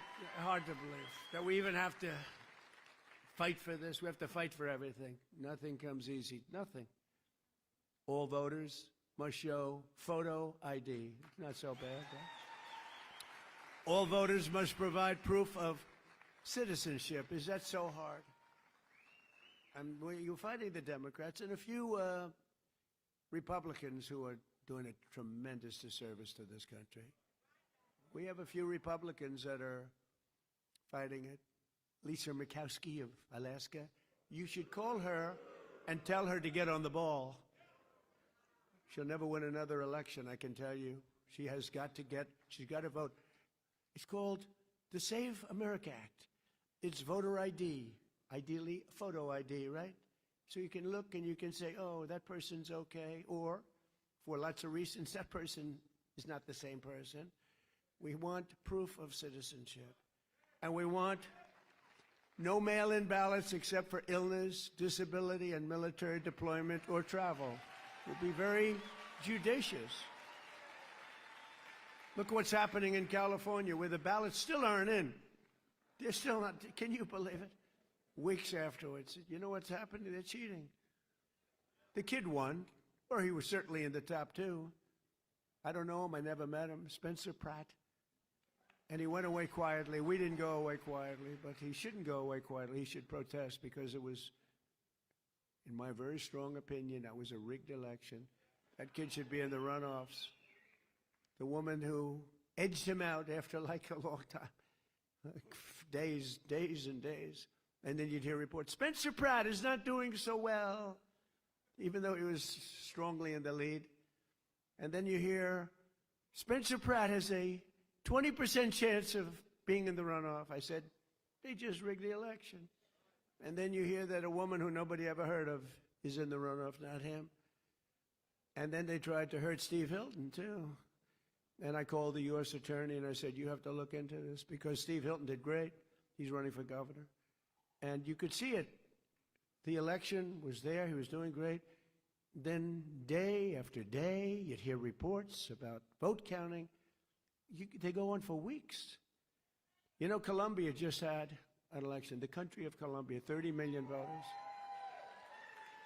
And I endorsed, I'm endorsed, we do so well with endorsements, like almost 100% success. But I endorsed somebody running, El Tigre. I liked him, you know why? Because he likes me. I don't know, he used to talk about Trump. I like President Trump. I don't know, how can you not let, so I endorsed him, I didn't know. He was in, way down the list. He was not going to win, no chance of winning. I endorsed him and he won. Did he just announce he won? But think of it. They had 30 million votes. By 9:30 in the evening, every single vote was counted, and there were no complaints. He won. Every vote was counted. Here we are in California. They're going to go for weeks and weeks and weeks. And you know what they do? They cheat. How many votes do we need? How many votes? That's why they take their time. How many votes do we need? Okay, here they are. Honestly, it's terrible. We're a third world country with elections. And we will also enshrine a permanent law that says very easily and succinctly, no men in women's sports and no transgender surgery for our children. Never forget, if the radical left ever gets the chance, they will bring all of this insanity right back at levels that you've never seen before. You will never have seen anything like it if they ever get their chance. And they're trying like hell. I call them the Democrats. I exchanged an E for a U, the Democrats. And it's trending #1, the word Democrat. I just can't believe I didn't think of it 9 years ago. I should have thought.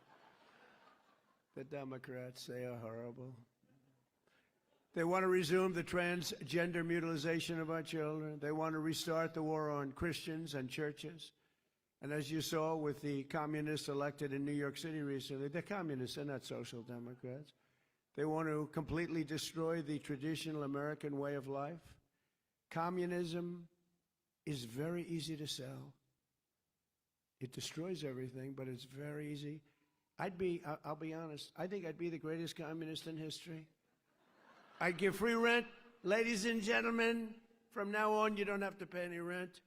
From now on, anybody wants a house, don't worry about it. Just pick the house you want.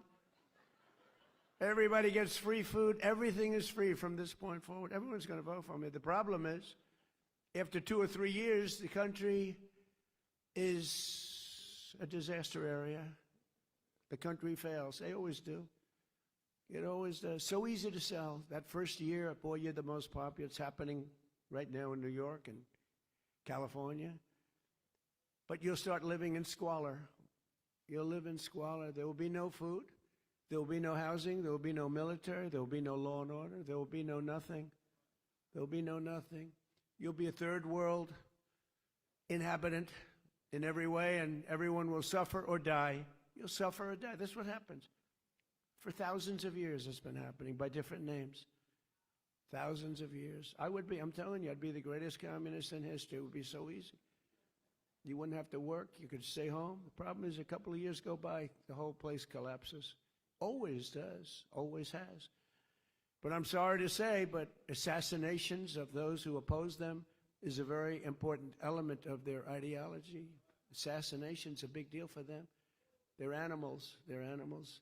In many cases, they're not smart, but in some cases, they are. It's easy for them to get followers because they make promises that they know they can't keep, and the Democrats aren't fighting back. That's why they're dumb. They're not fighting back. They're afraid. I watch Schumer. He's afraid to fight. I watch guys that are pretty normal, and guys that we oppose, they're afraid to fight. The Democrats have taken a tremendous turn left, and many of these people, I looked at some of the people that got elected the other night in New York. These are, in many ways, stupid people. In some ways, and intellectually, probably pretty smart. But they're people that want to destroy our country. They hate our country. They hate our people. They hate the Democrat Party. The Democrat Party is in big trouble because this isn't stopping with New York. This is going on. It's too easy to get elected, giving everything away. Too easy to get elected. Very dangerous. But you'll soon have nothing left. That's the problem. In many ways, they're allowing them to just go their own way, do your own. We don't want to take a chance on saying anything bad because we're afraid we're going to lose our jobs if we do. They're afraid they're going to lose their election if they even think about saying anything bad about this new breed of sick people. They're not smart enough or tough enough to fight the plague that's happening. It's happening right before your very eyes. If they fought them the way they fight Republicans or the way they fight me, they'd be victorious. They didn't beat us, but they'd be victorious against the communists. But they don't have the courage to do so. So they're turning communists themselves. It's becoming a communist party. These are not social democrats. These are hardcore, godless communists. They're godless communists. All communists are godless. They don't believe in God. This is the most serious threat to our country since its existence, in my opinion, 250 years ago. This is a major threat to our country. It isn't something that's easily solved, but with a little love and help, some hard work.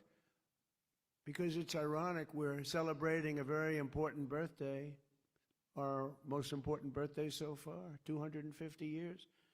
And instead of speaking about Christ, and instead of speaking about freedom and victories of all different kinds, we're speaking about yet another threat to the foundations of America. These ruthless communists will attack all religions, but in particular Christianity.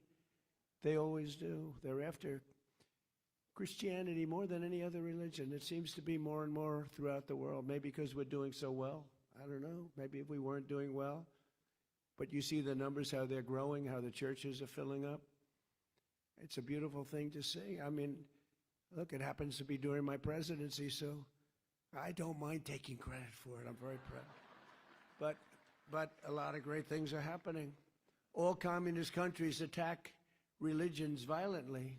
It's part of their deal. As you know, we recently struck Nigeria and largely ended the slaughter of great Christian populations. They have a great Christian population. They were being butchered. Thousands and thousands of people were being killed. Children, women, old people, just being slaughtered, hatched to death.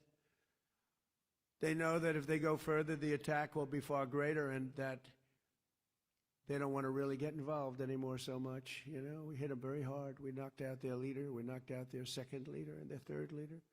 Sounds a little bit like Iran, actually.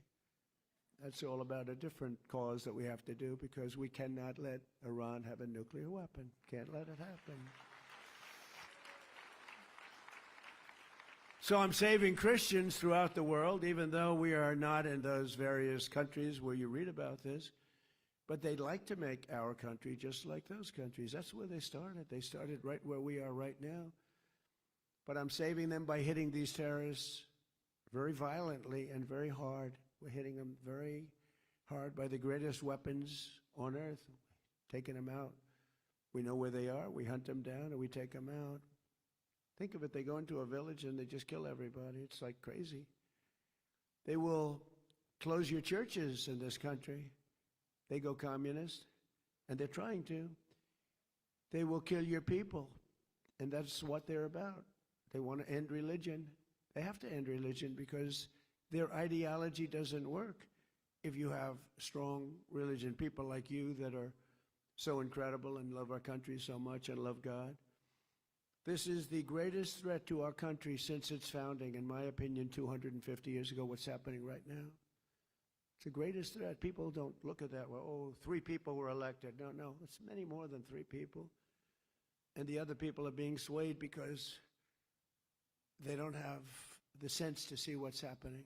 They don't have the sense. Their followers are not leaders, even though they're politicians, in some cases successful ones. For the first time in history, the powerful Rent Stabilization Board, as an example, that sets rents in New York City, just happened today. They've done it for years and years, and they've been very far left. They're run by Democrats, and they give landlords a hard time for years and years. It's called rent control. They give landlords a hard time, but they always give some increases so they can survive. But they just came out, first time ever, with a ruling, 0 rent increases for landlords, 0 for the next 2 years, despite the fact that energy, supplies, real estate taxes, and just about everything else has gone up. They're supposed to allow you to have that. 0.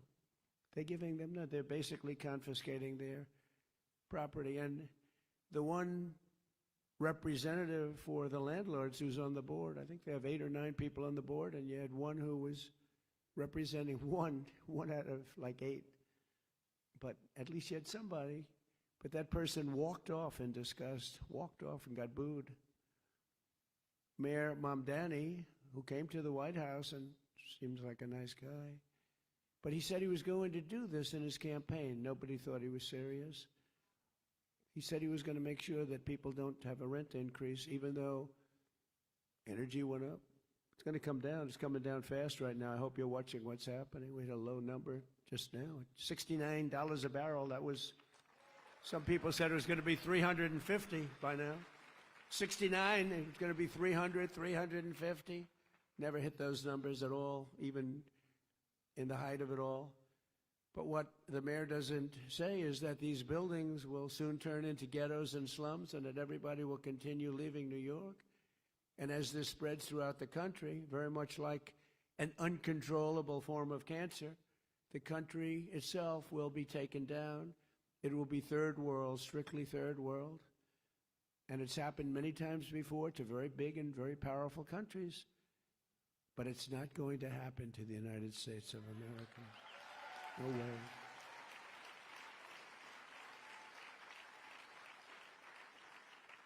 Because communism really is the past and freedom is the future. That's what we are. All we want is freedom. Freedom is going to be, freedom gets you everything. Everyone needs to get out and vote in the midterms. We have to win this election. This election is very vital. If we don't, everything that we've gotten so much. I mean, religious liberty, but we've gotten so much. Our military is the strongest in the world. I built it during my first term, strongest in the world. And people respect us again. They respect us maybe like never before. We were laughed at a year and a half ago. We were laughed at. And now we're the most respected nation anywhere in the world. And in our 250th year, we will make our nation stronger and safer, better, more prosperous, and more faithful. Very important, more faithful than ever before. Today, we have the largest economy on earth. We're expanding at a degree and to a degree that nobody thought possible. They never thought what we're doing for the last year and a half. It's only a year and a half. What we're doing for the last year and a half, nobody thought was possible. We have the strongest military on earth. We have the most powerful technology on earth. We're winning on AI. We're winning with automobile manufacturing. Do you see how many plants are coming back into the United States? Tariffs.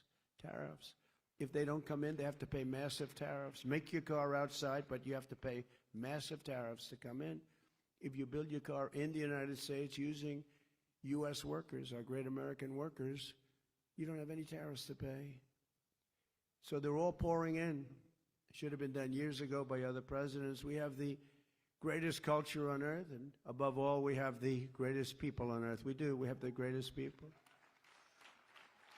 But think of it. I was with the King of Saudi Arabia, and he said, Mr. President, 2 years ago, your country was dead. It was a dead country. And today, you're the hottest country anywhere in the world. It's amazing what's happened. We were laughed at. We were laughed at. We had a man who couldn't speak, couldn't think. He didn't know what the hell was happening. Kept falling down all over the place. If he was standing here now, he would have been off the stage before he started. But if he was standing here now, he wouldn't know how to get off the stage. I had to lead him off the stage.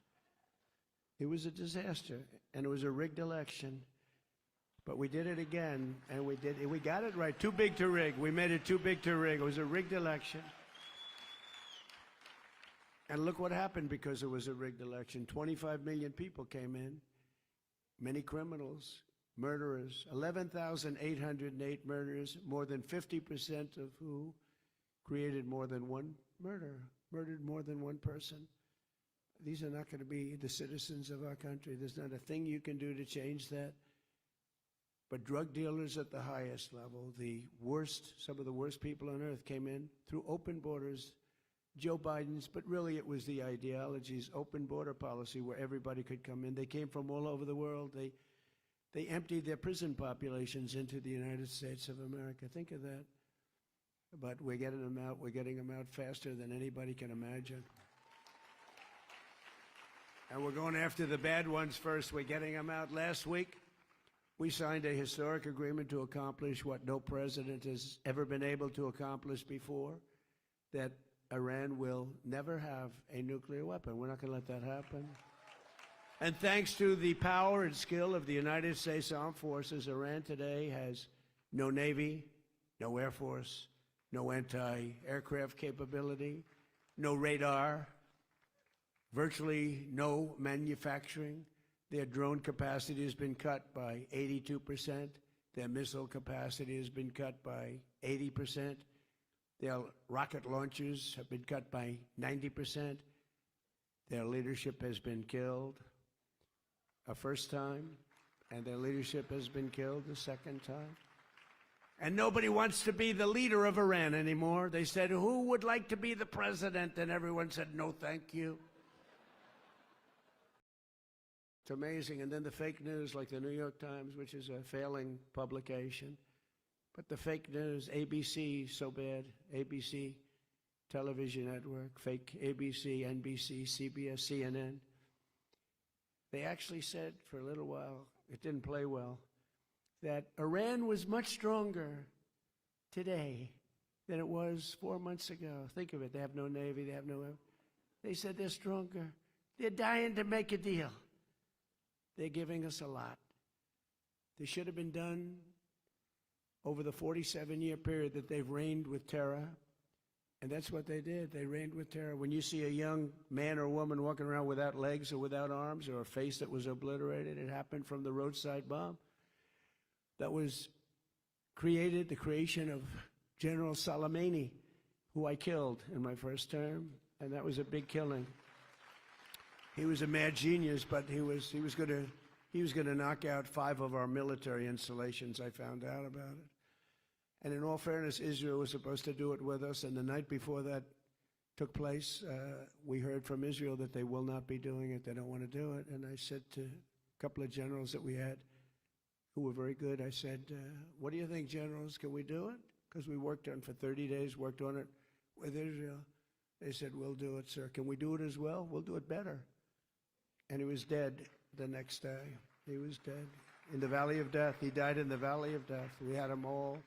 We knew when he was coming, where he was coming, how he was getting there. We knew everything, but we lost our partner. I don't blame him that much, to be honest with you, because it's tough stuff. But they told us the night before they won't be doing it. We did it ourselves, and we did it so incredibly well. We also took out the head of Iraq's ISIS division, and we took out both of them by luck with Iraq. But had he lived, because he was a brilliant general, very sick man mentally, but he was a brilliant general, it may have been a different story. I don't think so. I think we would have knocked the hell out of him whether he was there or anybody else was there. But he was a brilliant general.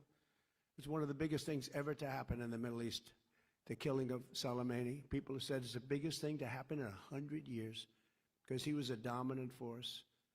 I actually think that Khomeini and all of the people in Iran were happy about it because they were afraid of him too.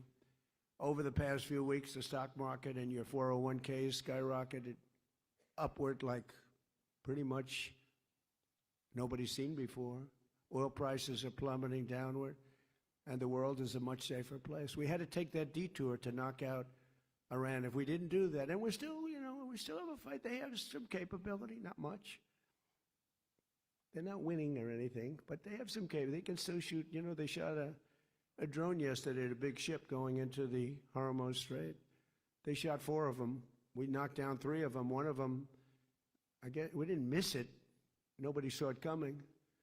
And it hit a ship and did some damage. But you can't do that stuff.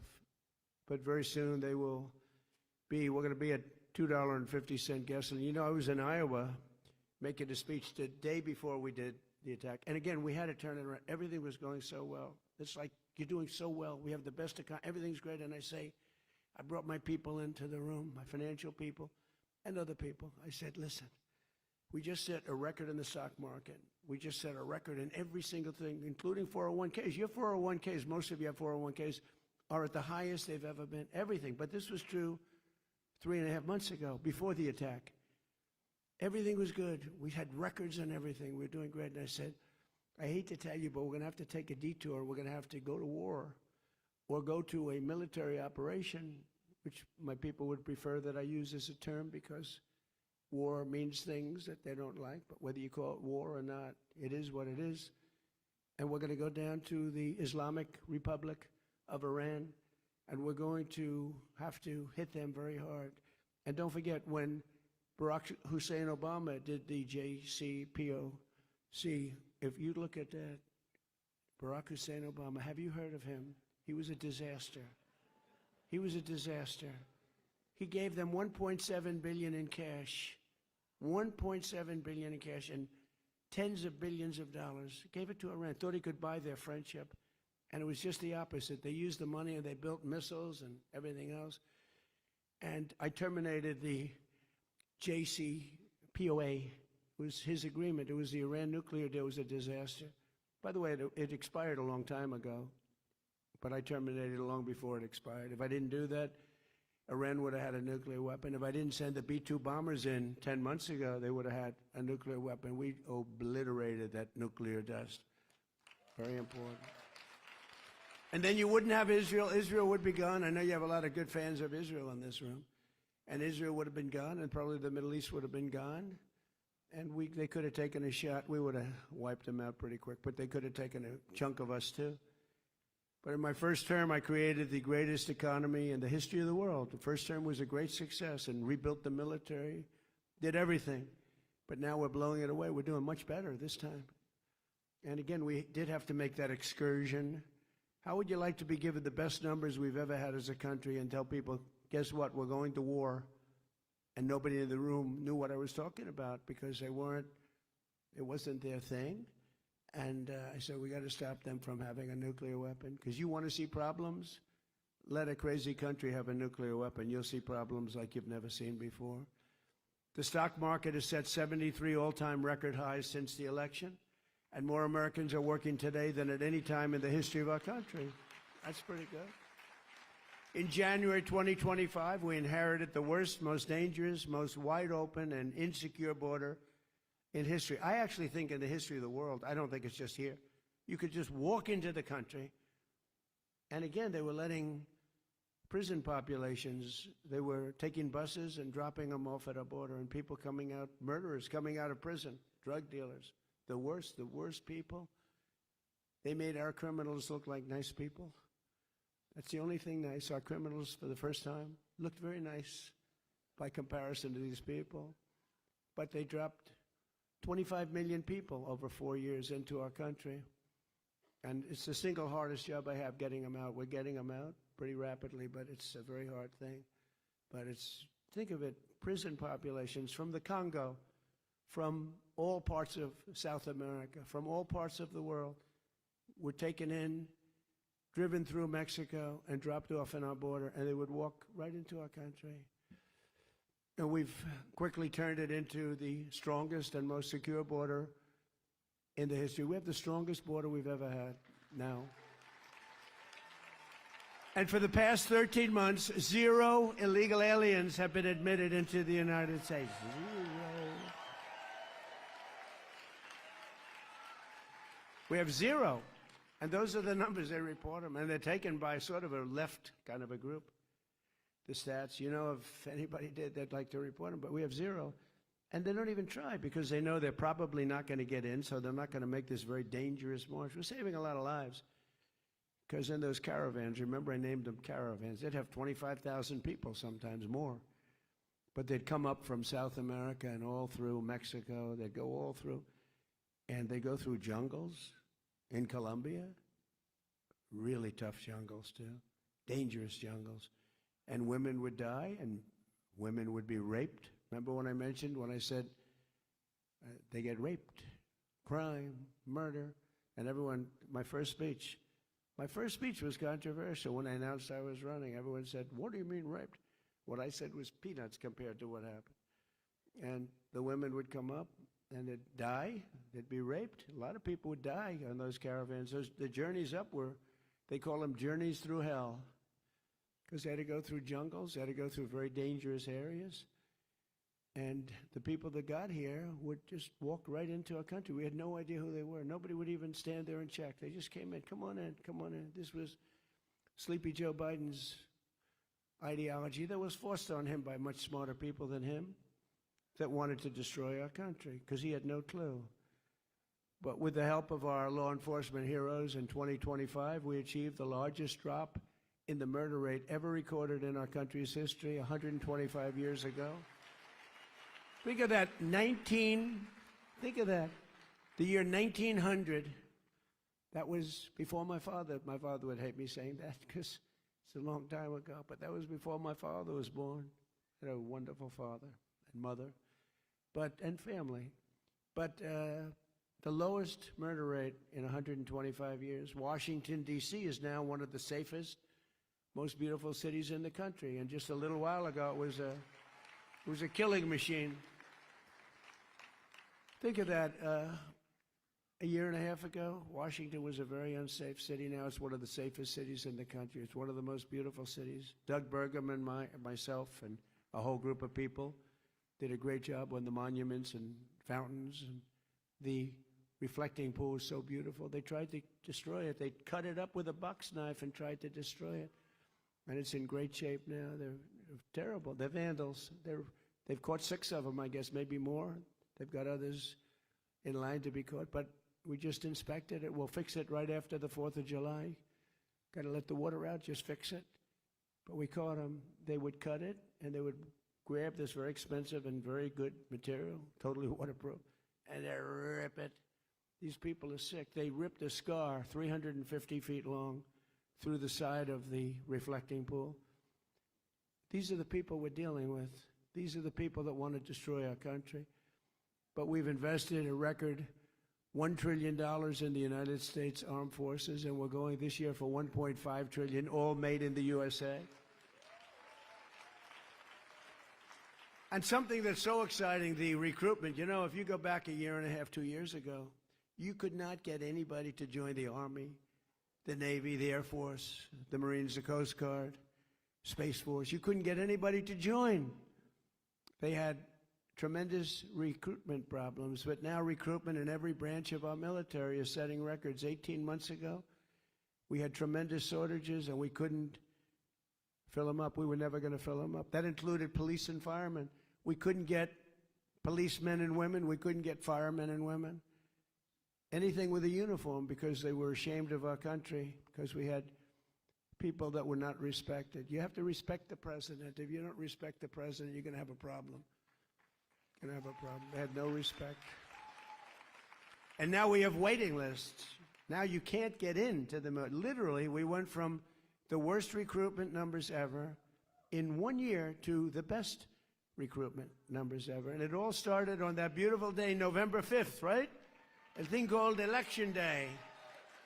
And as soon as we won, before I even got to do anything, those numbers started going through the roof. People love our country again, and they have spirit. You always loved it, but you were down, you were depressed.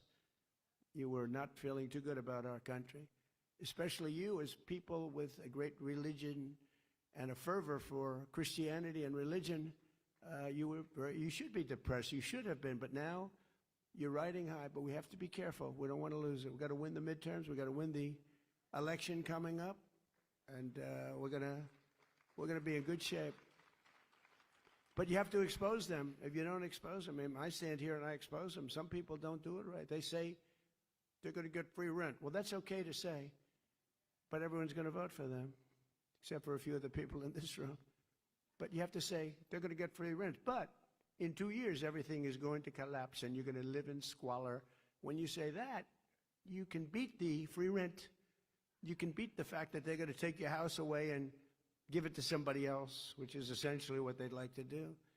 But it's happened so many times over the years with really powerful countries, and we're not going to let it happen. So we have the strongest and most powerful military anywhere in the world. I built it in my first term, using it a little bit in my second term. And we're once again using it to defend America's interests and American values. Look at what happened in Venezuela. We have a great, and by the way, we're helping Venezuela. They had a tremendous earthquake, a lot of people killed, and unbelievable, right in Caracas. And we have a lot of people over there helping, but Venezuela's been fantastic. We've had a great relationship. It was a one-day war. We hit them so hard, and one-day war. Now we've taken out millions of barrels of oil. and we've paid for the war many times over, but just as importantly, they are doing better than they've ever done. They're making more money than they've ever done. They've never made the money that they're making now. And it's really, I mean, outside of what happened last night with that was terrible what happened. It was a big earthquake, knocked down buildings. But outside, it was really, it's a happy country again. The people are happy. They're dancing in the streets. The people running it are doing a very good job. The United States has never been stronger. We have never been wealthier. We've never been prouder to be an American. Since 1776, America's story has been a tale of freedom, overcoming oppression, good defeating evil, and faith overcoming every challenge and every foe. We had everybody was winning, and we're going to continue stronger, maybe stronger. One generation, think of it, just one generation after our war of independence, the British tried, they really tried hard to conquer America in the War of 1812. That didn't work out too well. But they failed, and the cause of freedom won, and it continues to win. The War of Survival ultimately gave America our national anthem and our Star-Spangled Banner. Many Americans know the story of Francis Scott Key writing the words of the anthem, watched the flag under attack, and he wrote those beautiful words. But what few realize is that the very same poem also inspired our national motto. The fourth verse of the song ends in these words, "And this be our motto, in God we trust." In God we trust.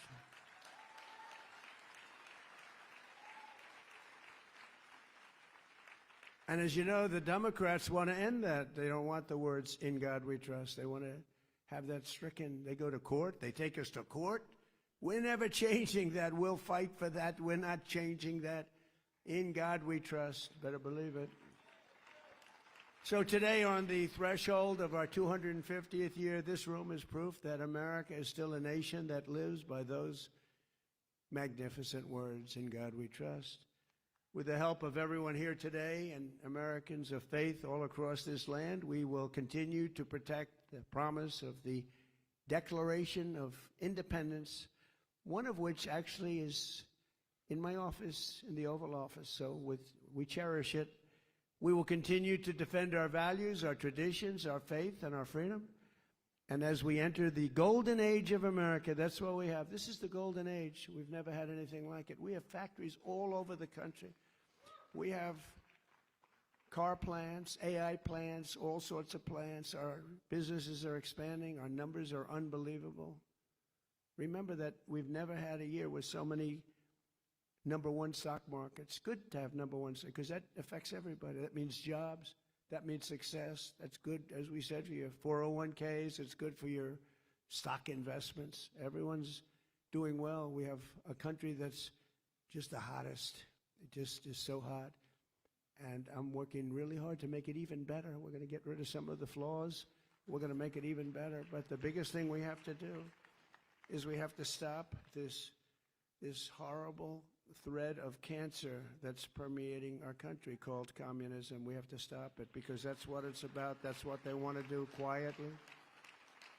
And we ask that God will continue to bless the United States of America, and God will bless the United States of America because of people like you. Thank you very much, and happy Independence Day, everybody. Thank you. Thank you very much. Thank you. Thank you.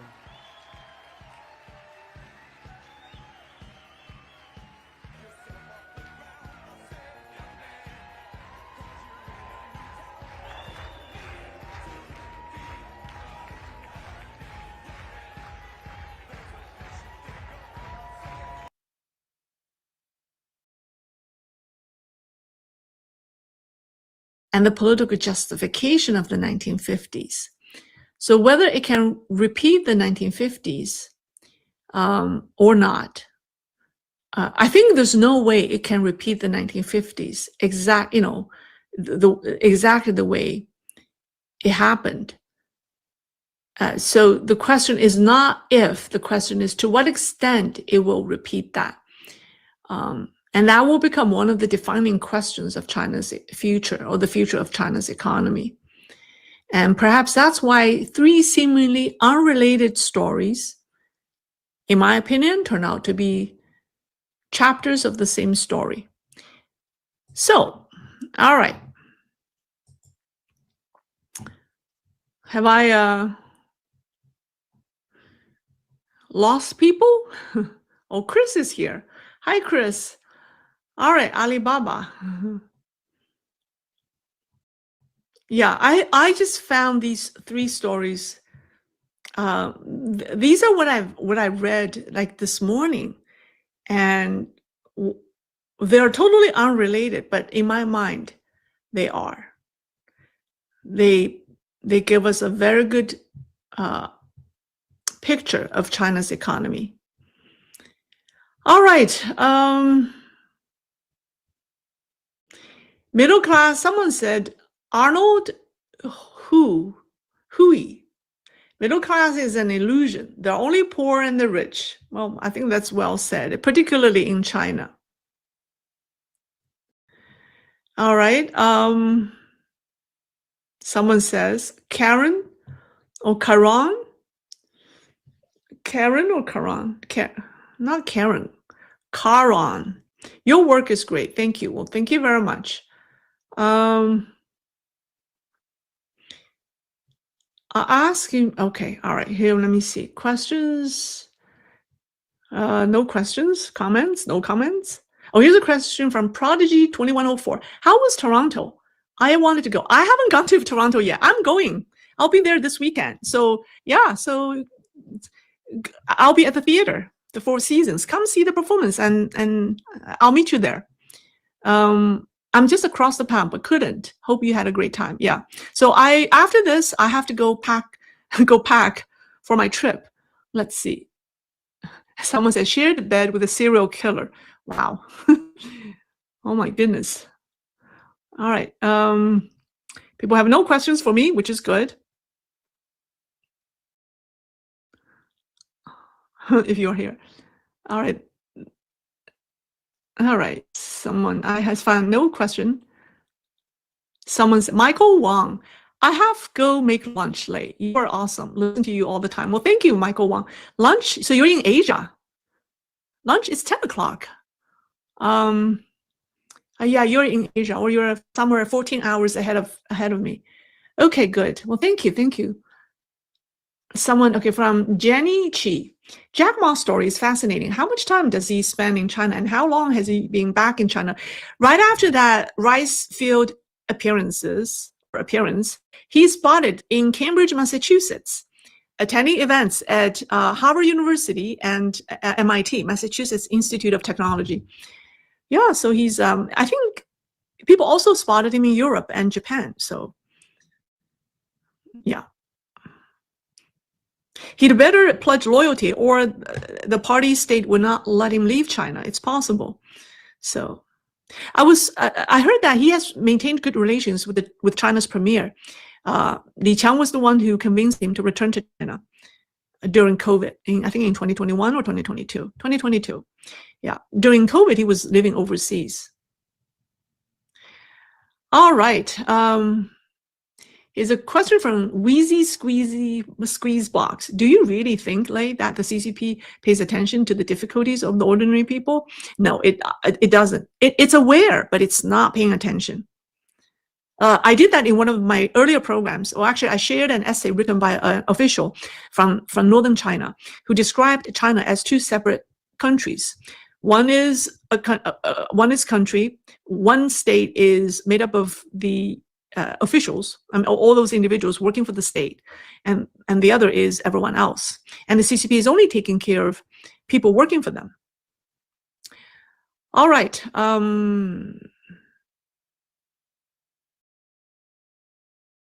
Someone said, Jack Jensen, I have shorted the Chinese stock market index for a while. It has consistently gone down. Yeah, it has. But did you notice that the Chinese currency is going strong?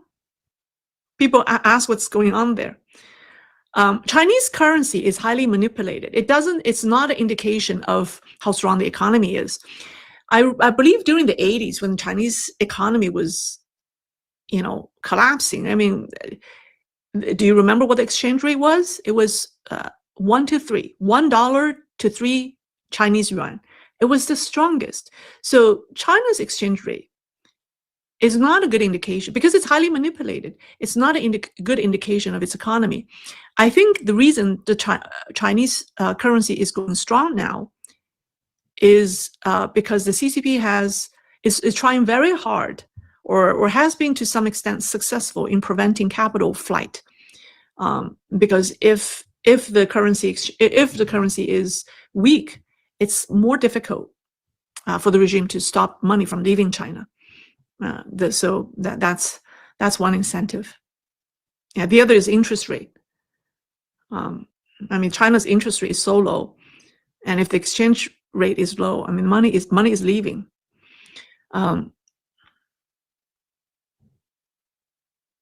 Someone asked me, why is China not taking care of their own people and stop putting the nation's money to geopolitical projects such as America with other geopolitical wars? Because people say the Chinese regime, the communist regime, is not Chinese. They describe, the official that I told you about, describe China as a Chinese Soviet colony, right? China is a colony of the former Soviet regime. So its government came from what, Russia or former USSR, and before that Germany.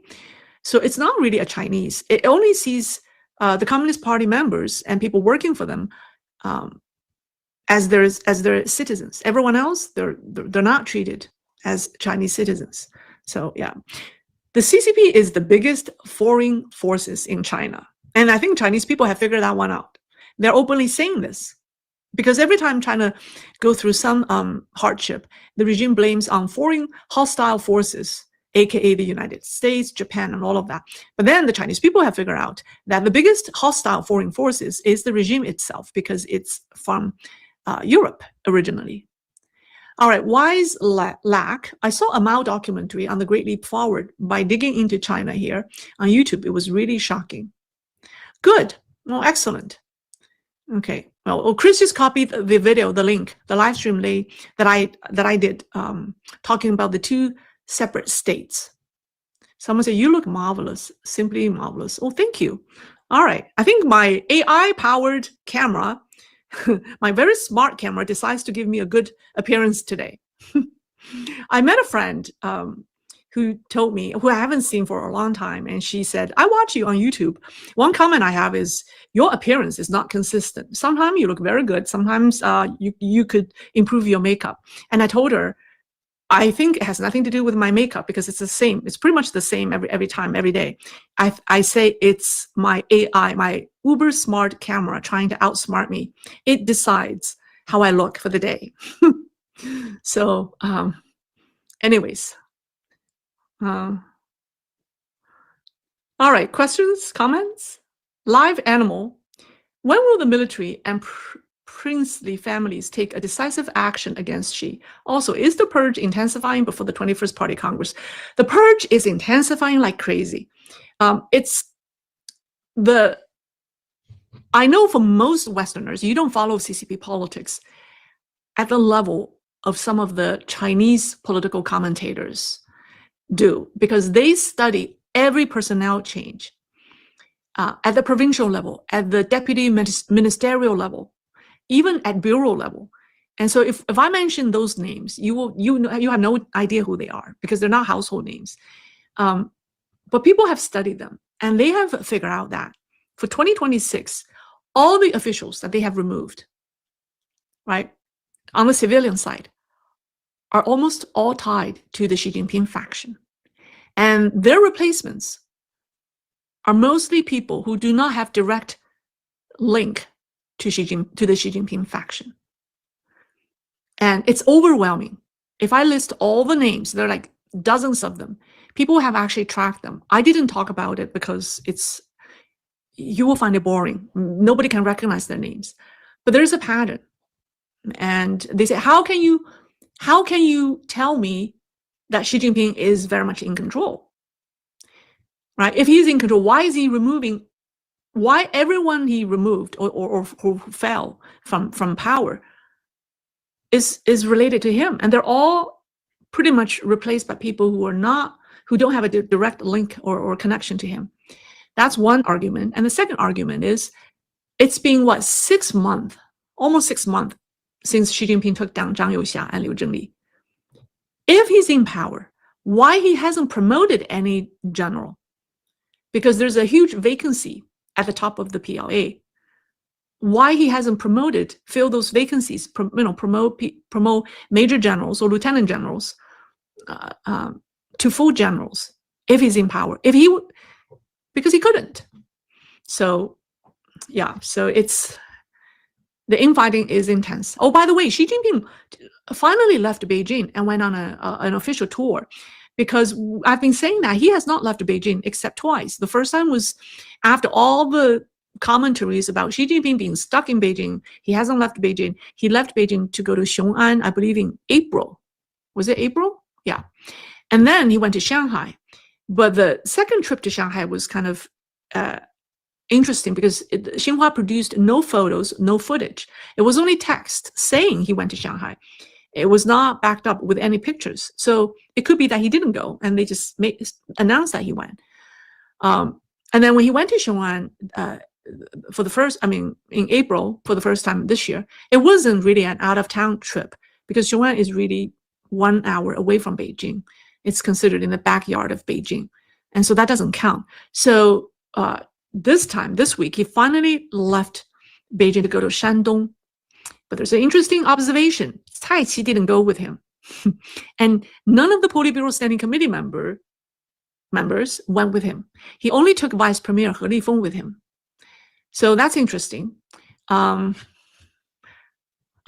cannot draw any conclusions, but I want to give you all these facts and developments so that you can draw your own conclusions. I don't think he's in a very good situation right now, Xi Jinping, because if he is, it wouldn't be like that. All right, question. Mehi Maniacs. Lei, you look great because you enjoy what you do and you're happy. You're happy. Happy is beauty. Yeah. My life isn't very happy at the moment because I'm dealing with some family illness at the moment. But you know what? Doing the live stream is seriously, talking to you directly during a live stream is indeed my happiest time of the day. So yes, like the updo, Lei looks very young, fan for about a year. Well, thank you. Thank you. Now you have always presented a professional appearance. Okay, good. All right, questions? Okay, I've talked. Oh, here's one. The more the purge intensifies, the more disgruntled the old guard becomes, and the final fighting gets postponed? All right, how about we end it here? Thank you very much for joining me. Oh, here's a question, sorry. Queen Semiramis, like, what we're trying to do after Russia loses its war with Ukraine? China will rush to distance itself from Russia. Yeah, I should say CCP because it has no principle. Yeah, it would tell Putin, see, we told you not to start the war, but you went ahead anyways. Anyways, someone says Chris is a great honor to listen to. Chris. Oh, sorry, that's not me. All right, we'll end it here. Okay, I hope to see you in Toronto. Those of you in Canada. All right.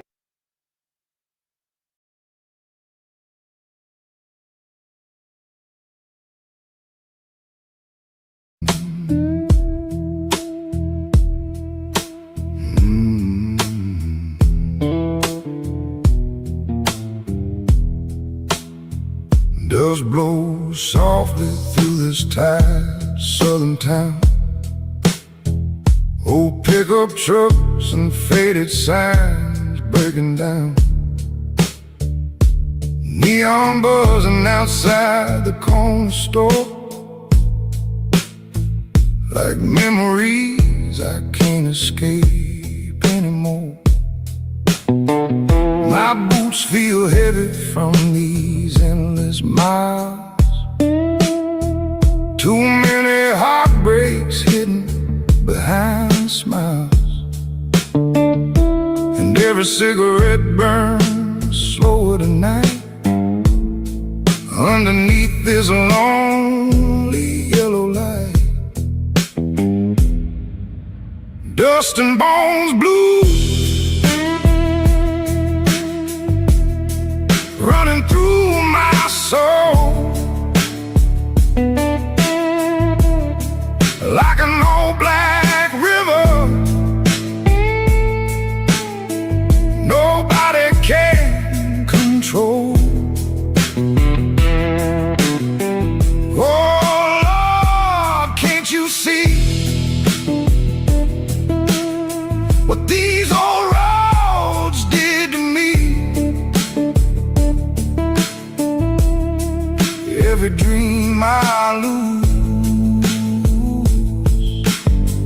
turns into dust and blues.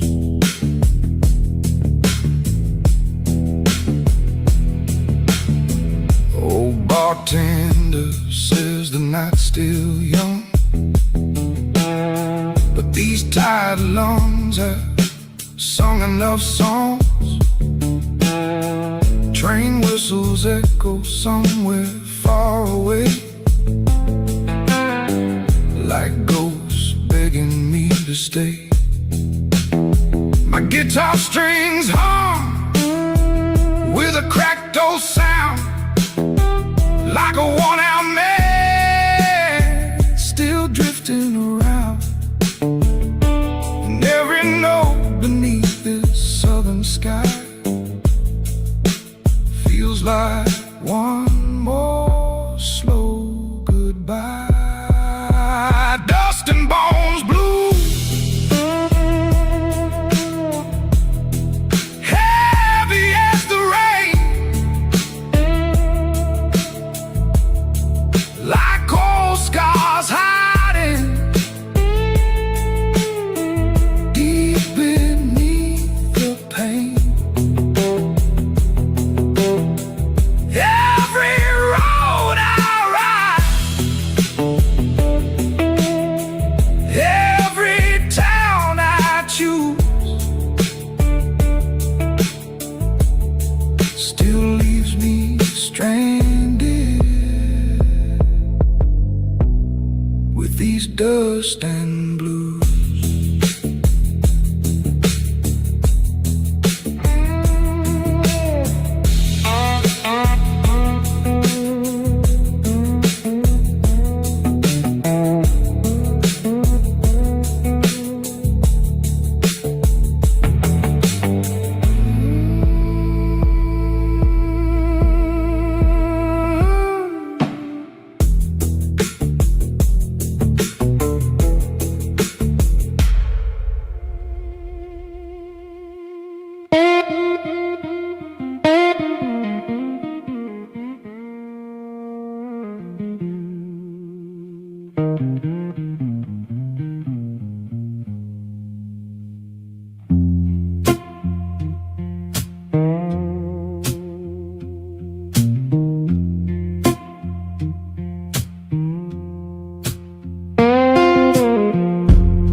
Midnight train rolling through the rain, steel wheels crying like human pain. Coffee grows colder beside my hand as I watch the storm move across the lane.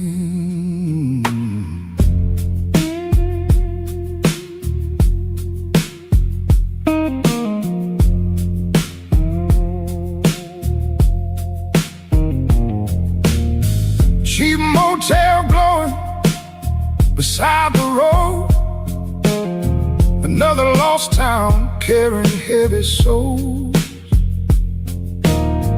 Old radio singing soft and low, songs about places I'll never know. Lonely train blues tonight,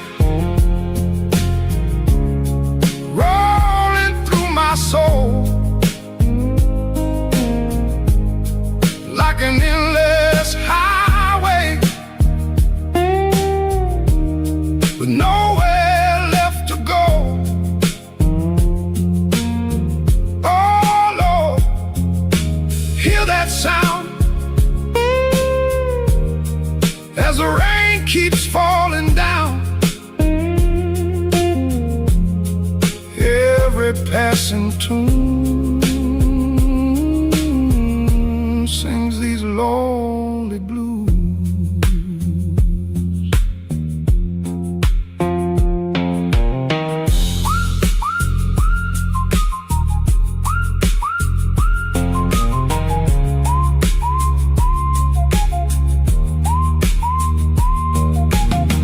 Dusty suitcase lying by the door. I've seen too many towns before. Every neon light stops looking the same. Every heartbreak carries your name. My old guitar still understands the things this world never planned. And every chord beneath the moonlight sky feels like one more long goodbye. Lonely train blues tonight, slowly drifting on, like the whistle of a train just before the dawn. Every road I take, every mile I lose, still leads me back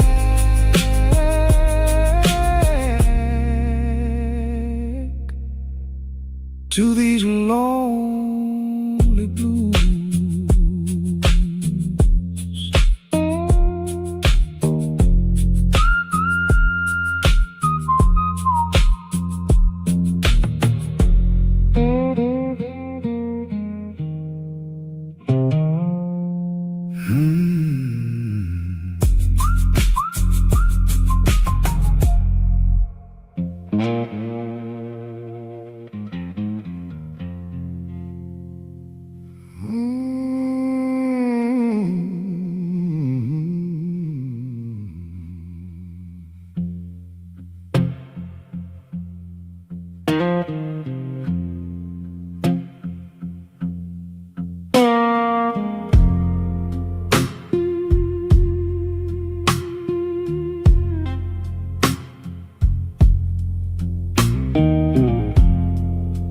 Rain keeps falling on the Mississippi road.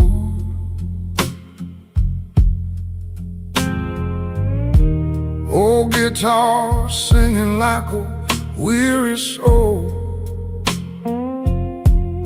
Smoke from my cigarette fades into the night, while neon shadows dance beneath the pale light. Cheap whiskey burning slowly in my chest, trying to calm a heart that never rests. Every passing train sounds lonely and low, like memories from a life long ago. These midnight river blues keep pulling me down slow, like muddy southern water where broken dreamers go. Oh Lord, hear me tonight underneath this pale moonlight. Every road I choose leads back to these blues.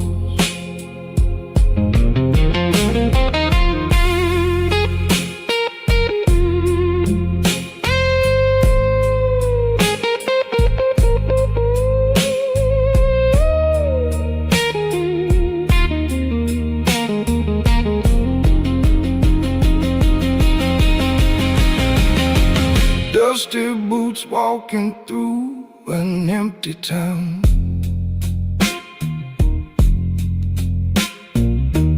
Every lost soul keeps looking down. Oh, jukebox crying in the corner bar, playing songs for hearts left scarred.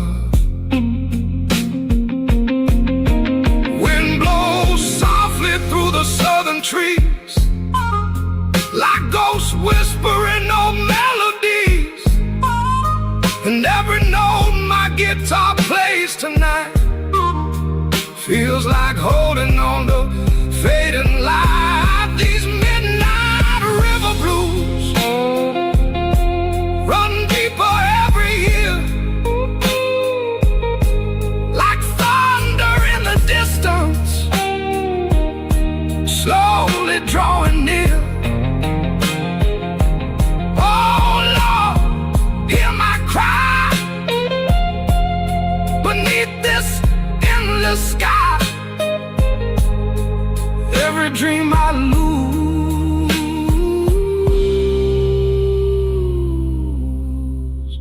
turns into these blues.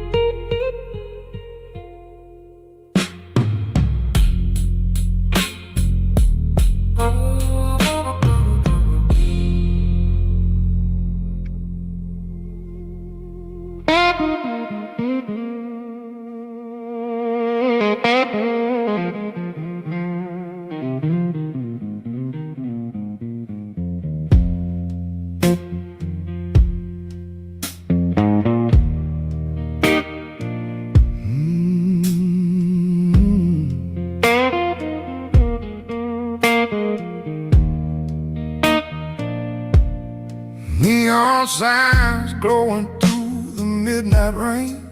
Every small town highway starts to look the same. Cheap whiskey bottle resting by the sink, while lonely hearts sit quietly and think.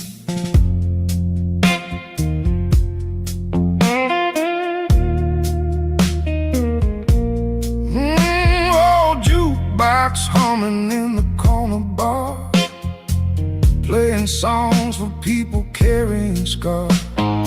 Smoke hangs heavy underneath the light, like broken souls hiding from the night. Neon whiskey road, take me far away, past the empty bars, memories that stay.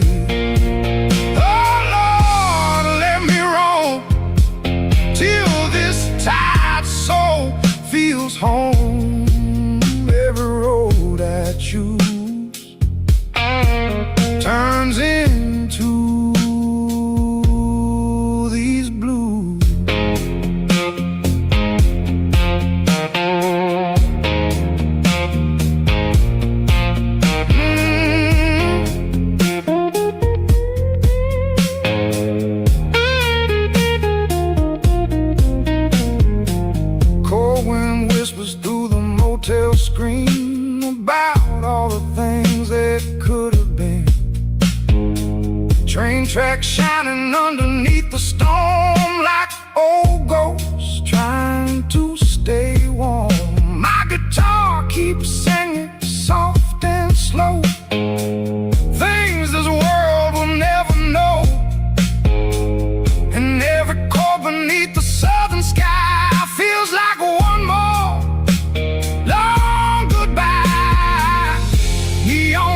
searching for a place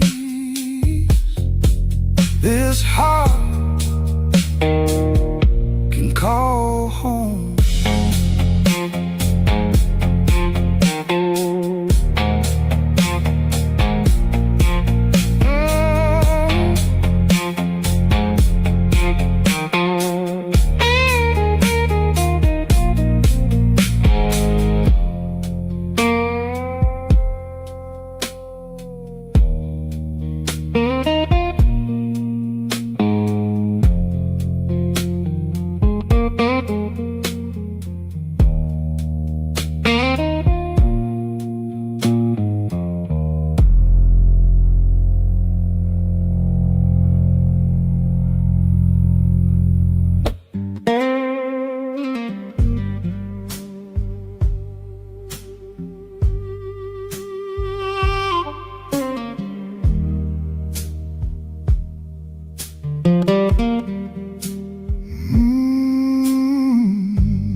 Rain falls gently on a Delta town tonight. Streetlights flicker in the fading light. Old men drinking slowly at the bar, talking about dreams that never got far. Smoke rises softly through the quiet room, like tired flowers trying hard to bloom. And every lonely blues song on the radio sounds like somewhere I used to know. Rain on the Delta tonight, cold against my skin, like old broken memories coming back again. Oh Lord, hear my cry underneath this southern sky. Every love I lose turns into these blues.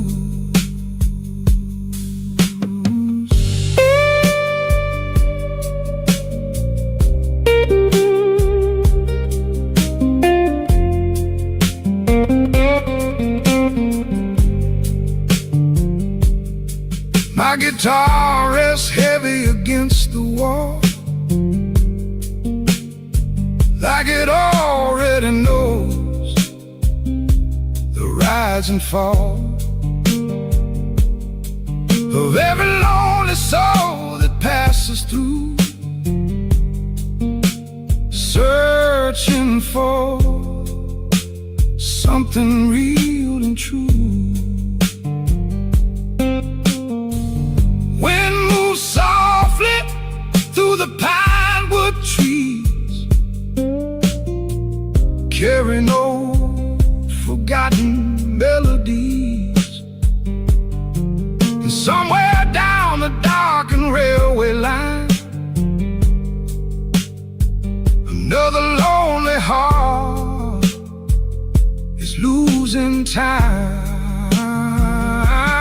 Rain on the Delta tonight, slowly washing through like muddy river water, pulling me from you. Every road I roam, every dream I chase, still leaves these old blues written on my face.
Smoke hangs heavy in this old blues bar.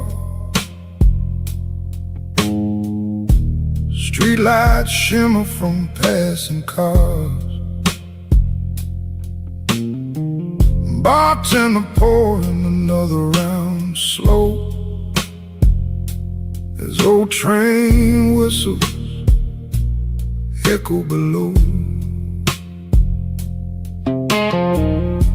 My guitar hums with a tired sound, like a lonely soul still wandering around. Every broken memory comes alive tonight under neon glow and candlelight. Smoky Delta night, burning low and warm, like an old blues record spinning through the storm. Every lonely mile, every faded sign still brings me back to the ghosts inside my mind.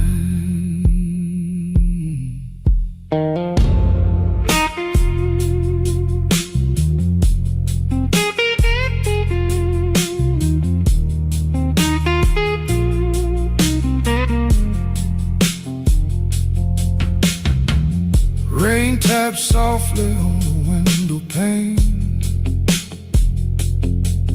trying hard to wash away the pain. But every melody still calls your name, and every midnight feels the same. Southern wind moves through the trees so slow, like secrets only lonely hearts know. And somewhere far beyond this town, another tired sun is going down.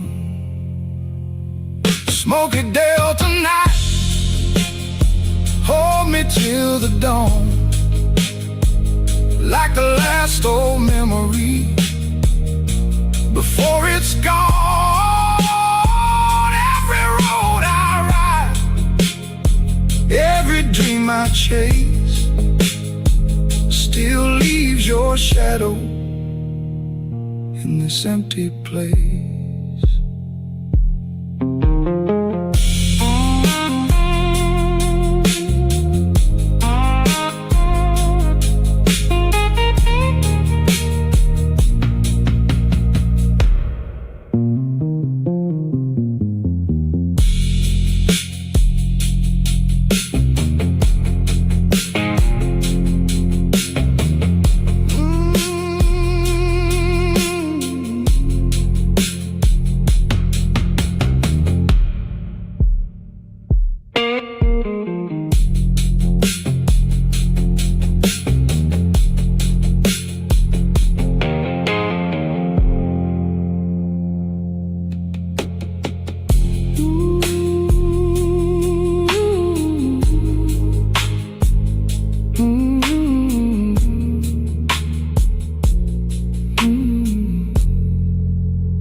Cold wind blowing through the Delta night, rusty street lamp barely shining light. Old six-string crying by the motel sign, like a broken prayer lost somewhere in time. River keeps rolling dark and slow, carrying secrets only drifters know. Every heartbeat echoes through the rain, like an old freight train full of pain. These crossroads after midnight keep calling out my name, through empty southern highways and neon-colored rain. Oh Lord, can you hear this old guitar and fear? Every road I ride leaves another scar inside.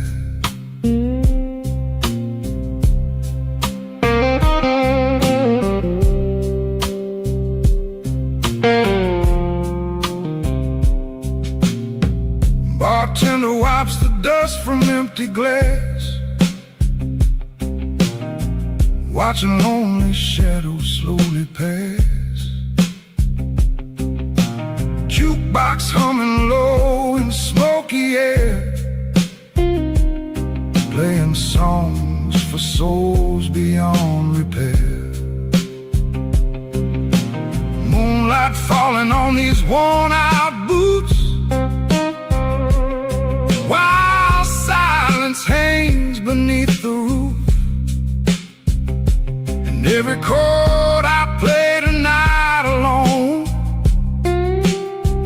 feels like searching for a place called home.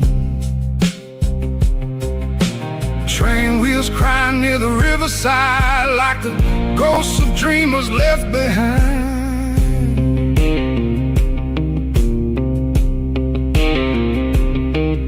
Smoke keeps dancing underneath the blue, while this old world keeps breaking in two.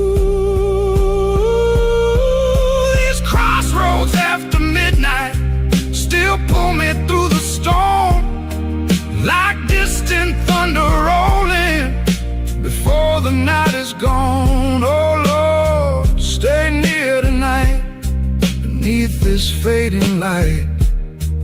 Every dream I knew turns back into the blue.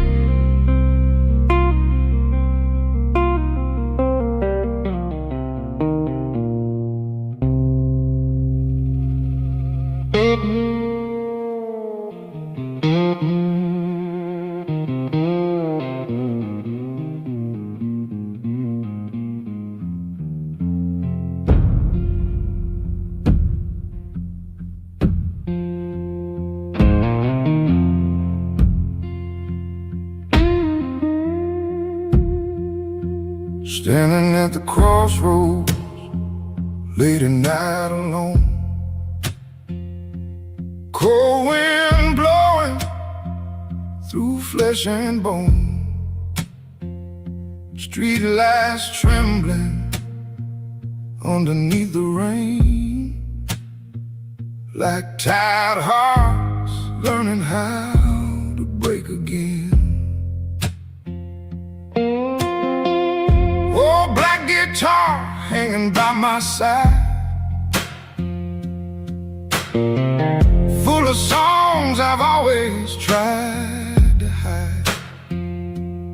Every mile behind me feels the same.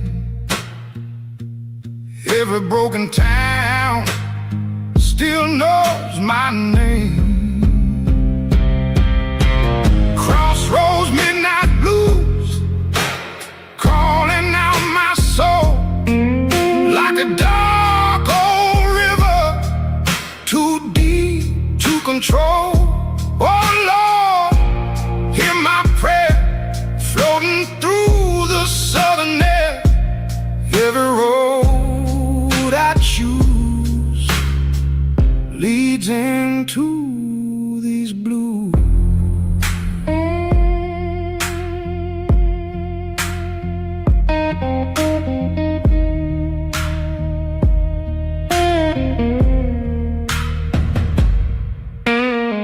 Smoke drifts slowly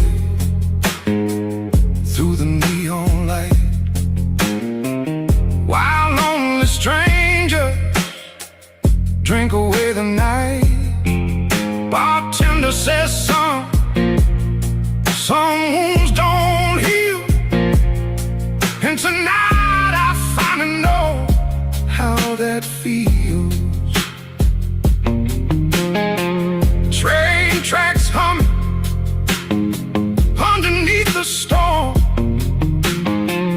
like tide ghosts trying to stay warm. And every note my guitar softly cries feels like one more beautiful goodbye. Crossroads, midnight blues, hold me till the dawn, like a fading echo of an old sad song. Every dream I chase, every love I lose, still leaves me standing in these midnight blues.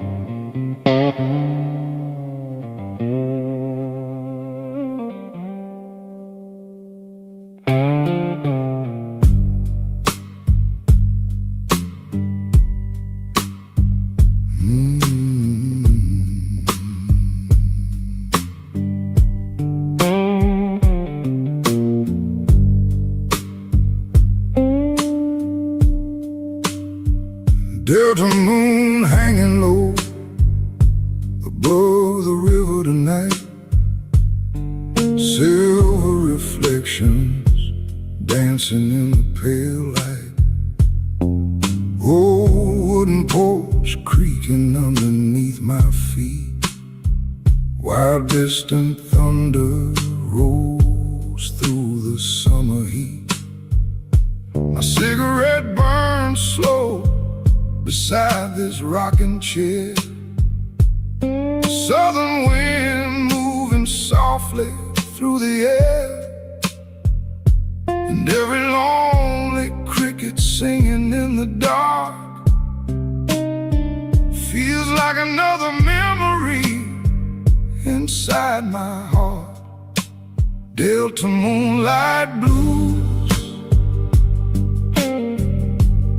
soft and low tonight, like an old forgotten prayer floating through the night. Oh Lord, hear my soul trying hard to stay whole. Every road I choose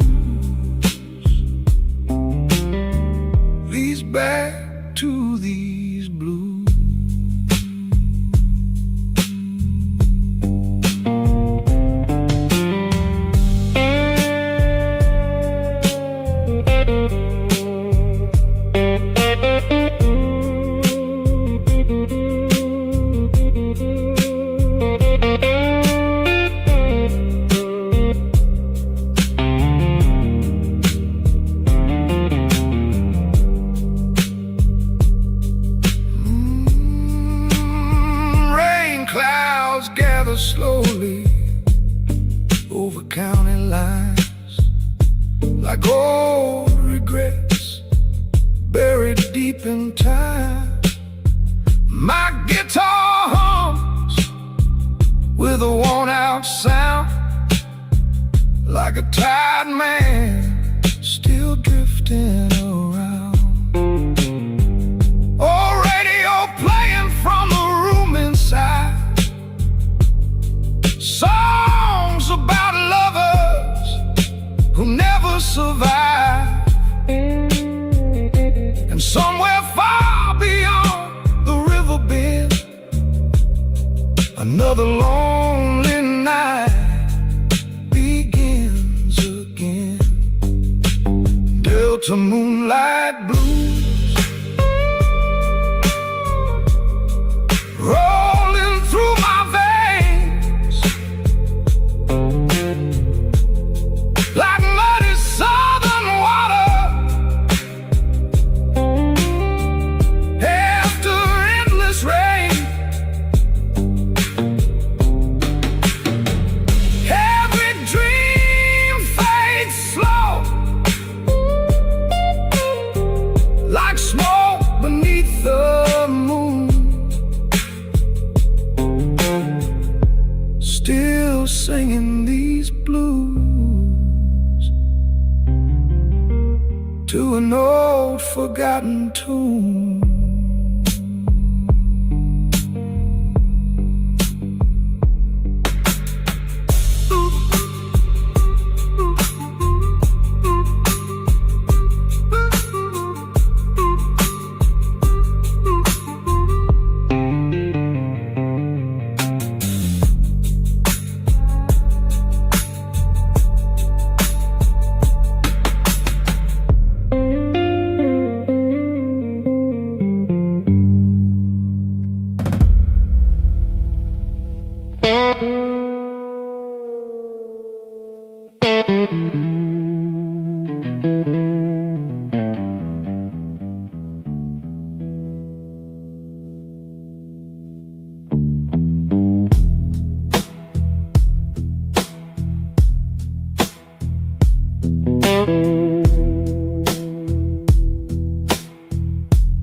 Doves blow softly through this tired southern town. Old pickup trucks and faded signs breaking down. Neon buzzing outside the corner store, like memories I can't escape anymore. My boots feel heavy from these endless miles.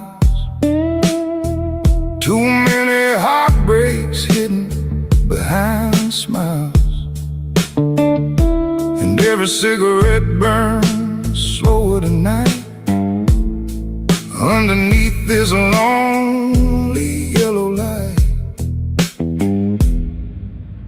Dust and bones blues running through my soul, like an old black river nobody can control. Oh Lord, can't you see what these old roads did to me? Every dream I lose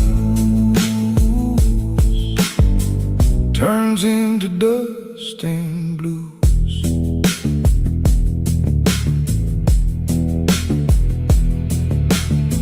Old bartender says the night's still young, but these tired lungs have sung enough songs. Train whistles echo somewhere far away, like ghosts begging me to stay. My Guitar strings hum with a cracked old sound, like a worn-out man still drifting around. And every note beneath this southern sky feels like one more slow goodbye. Dust and bones blue, heavy as the rain, like old scars hiding deep beneath the pain. Every road I ride, every town I choose, still leaves me stranded with these dust and blues.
Midnight train rolling through the rain,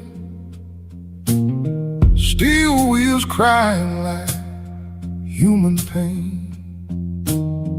Coffee grows colder beside my hand as I watch the storm move across the lane.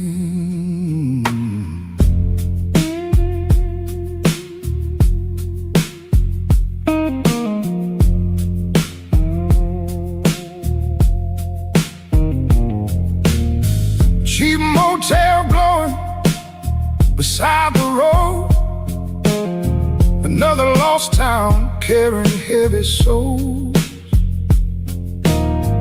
Old radio singing soft and low, songs about places I'll never know. Lonely train blues tonight, rolling through my soul like an endless highway with nowhere left to go. Oh Lord, hear that sound as the rain keeps falling down. Every passing tune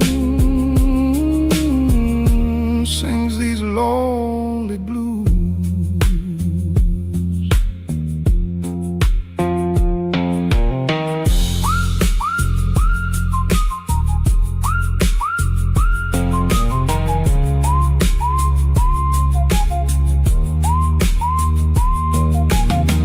Dusty suitcase lying by the door. I've seen too many towns before. Every neon light stops looking the same. Every heartbreak carries your name. My old guitar still understands the things this world never planned, and every chord beneath the moonlight sky feels like one more long goodbye. Lonely train blues tonight, slowly drifting on, like the whistle of a train just before the dawn. Every road I take, every mile I lose, still leads me back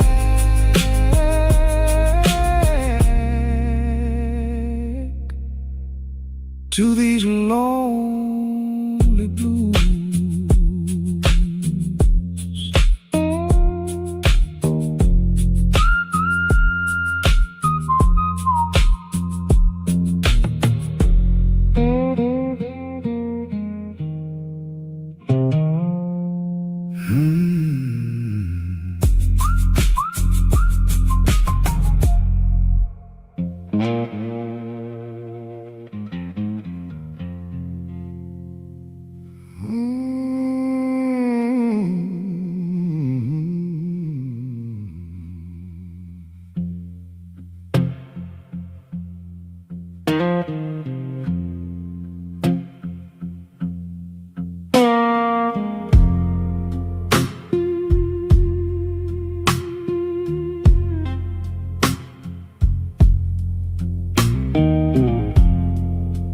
Rain keeps falling on the Mississippi road.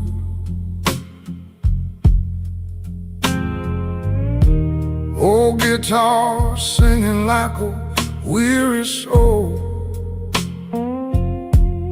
Smoke from my cigarette fades into the night, while neon shadows dance beneath the pale light. Cheap whiskey burning slowly in my chest, trying to calm a heart that never rests. Every passing train sounds lonely and low, like memories from a life long ago. These midnight river blues keep pulling me down slow, like muddy southern water where broken dreamers go. Oh Lord, hear me tonight underneath this pale moonlight. Every road I choose leads back to these blues.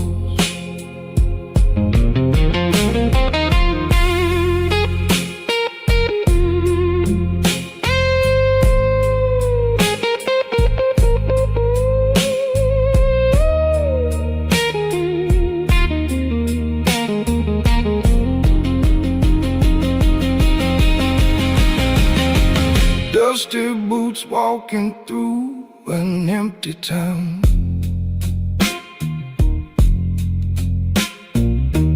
Every lost soul keeps looking down.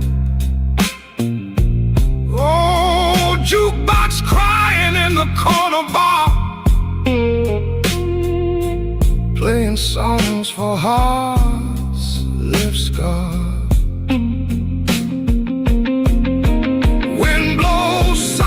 Through the southern trees, like ghosts whispering old melodies, and every note my guitar plays tonight feels like holding on to fading light. These midnight river blues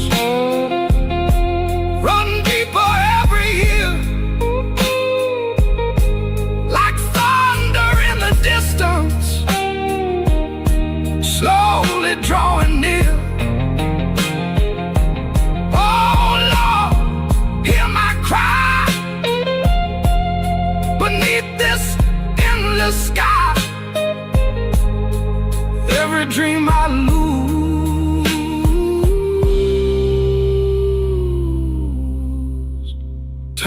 into these blues.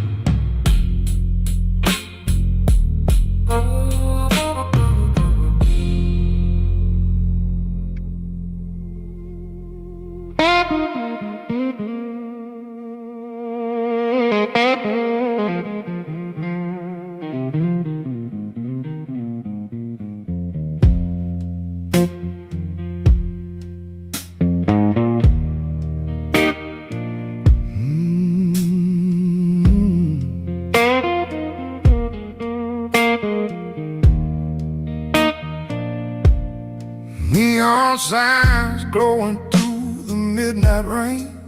Every small town highway starts to look the same. Cheap whiskey bottle resting by the sink, while lonely hearts sit quietly and think.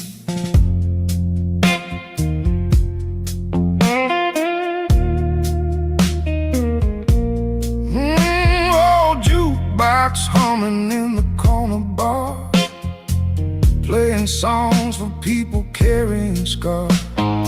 Smoke hangs heavy underneath the light, like broken souls hiding from the night. Neon whiskey road, take me far away,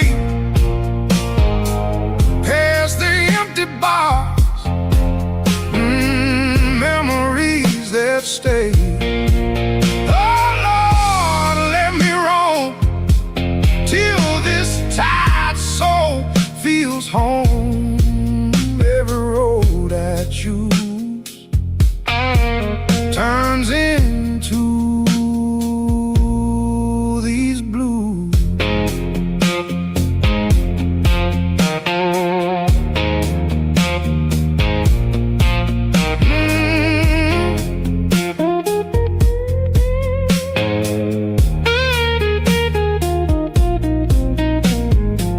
Cold wind whispers through the motel screen about all the things that could have been. Train tracks shining underneath the storm like old ghosts trying to stay warm. My guitar keeps singing soft and slow, things this world will never know. And every chord beneath the southern sky feels like one more long goodbye. Neon whiskey road, stretching through the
friendly on a Delta town tonight. Streetlights flicker in the fading light. Old men drinking slowly at the bar, talking about dreams that never got far. Smoke rises softly through the quiet room, like tired flowers trying hard to bloom. And every lonely blues song on the radio sounds like somewhere I used to know. Rain on the Delta tonight, cold against my skin, like old broken memories coming back again. Oh Lord, hear my cry underneath this southern sky. Every love I lose turns into these blues.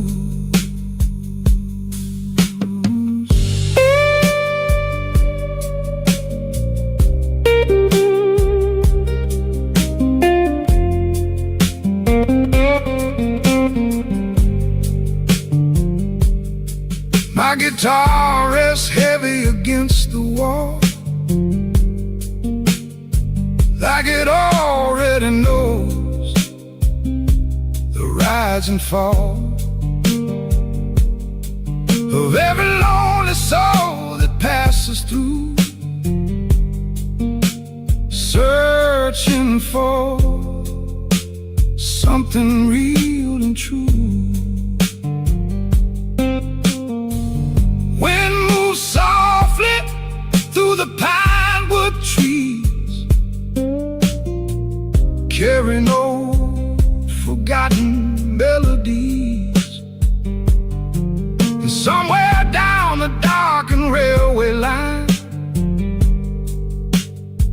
another lonely heart is losing time.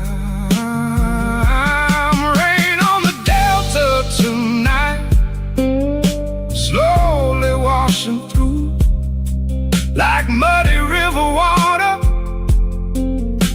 pulling me from you.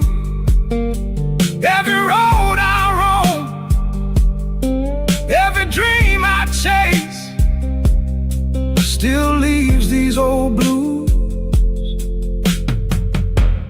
written on my face.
Smoke hangs heavy in this old blues bar.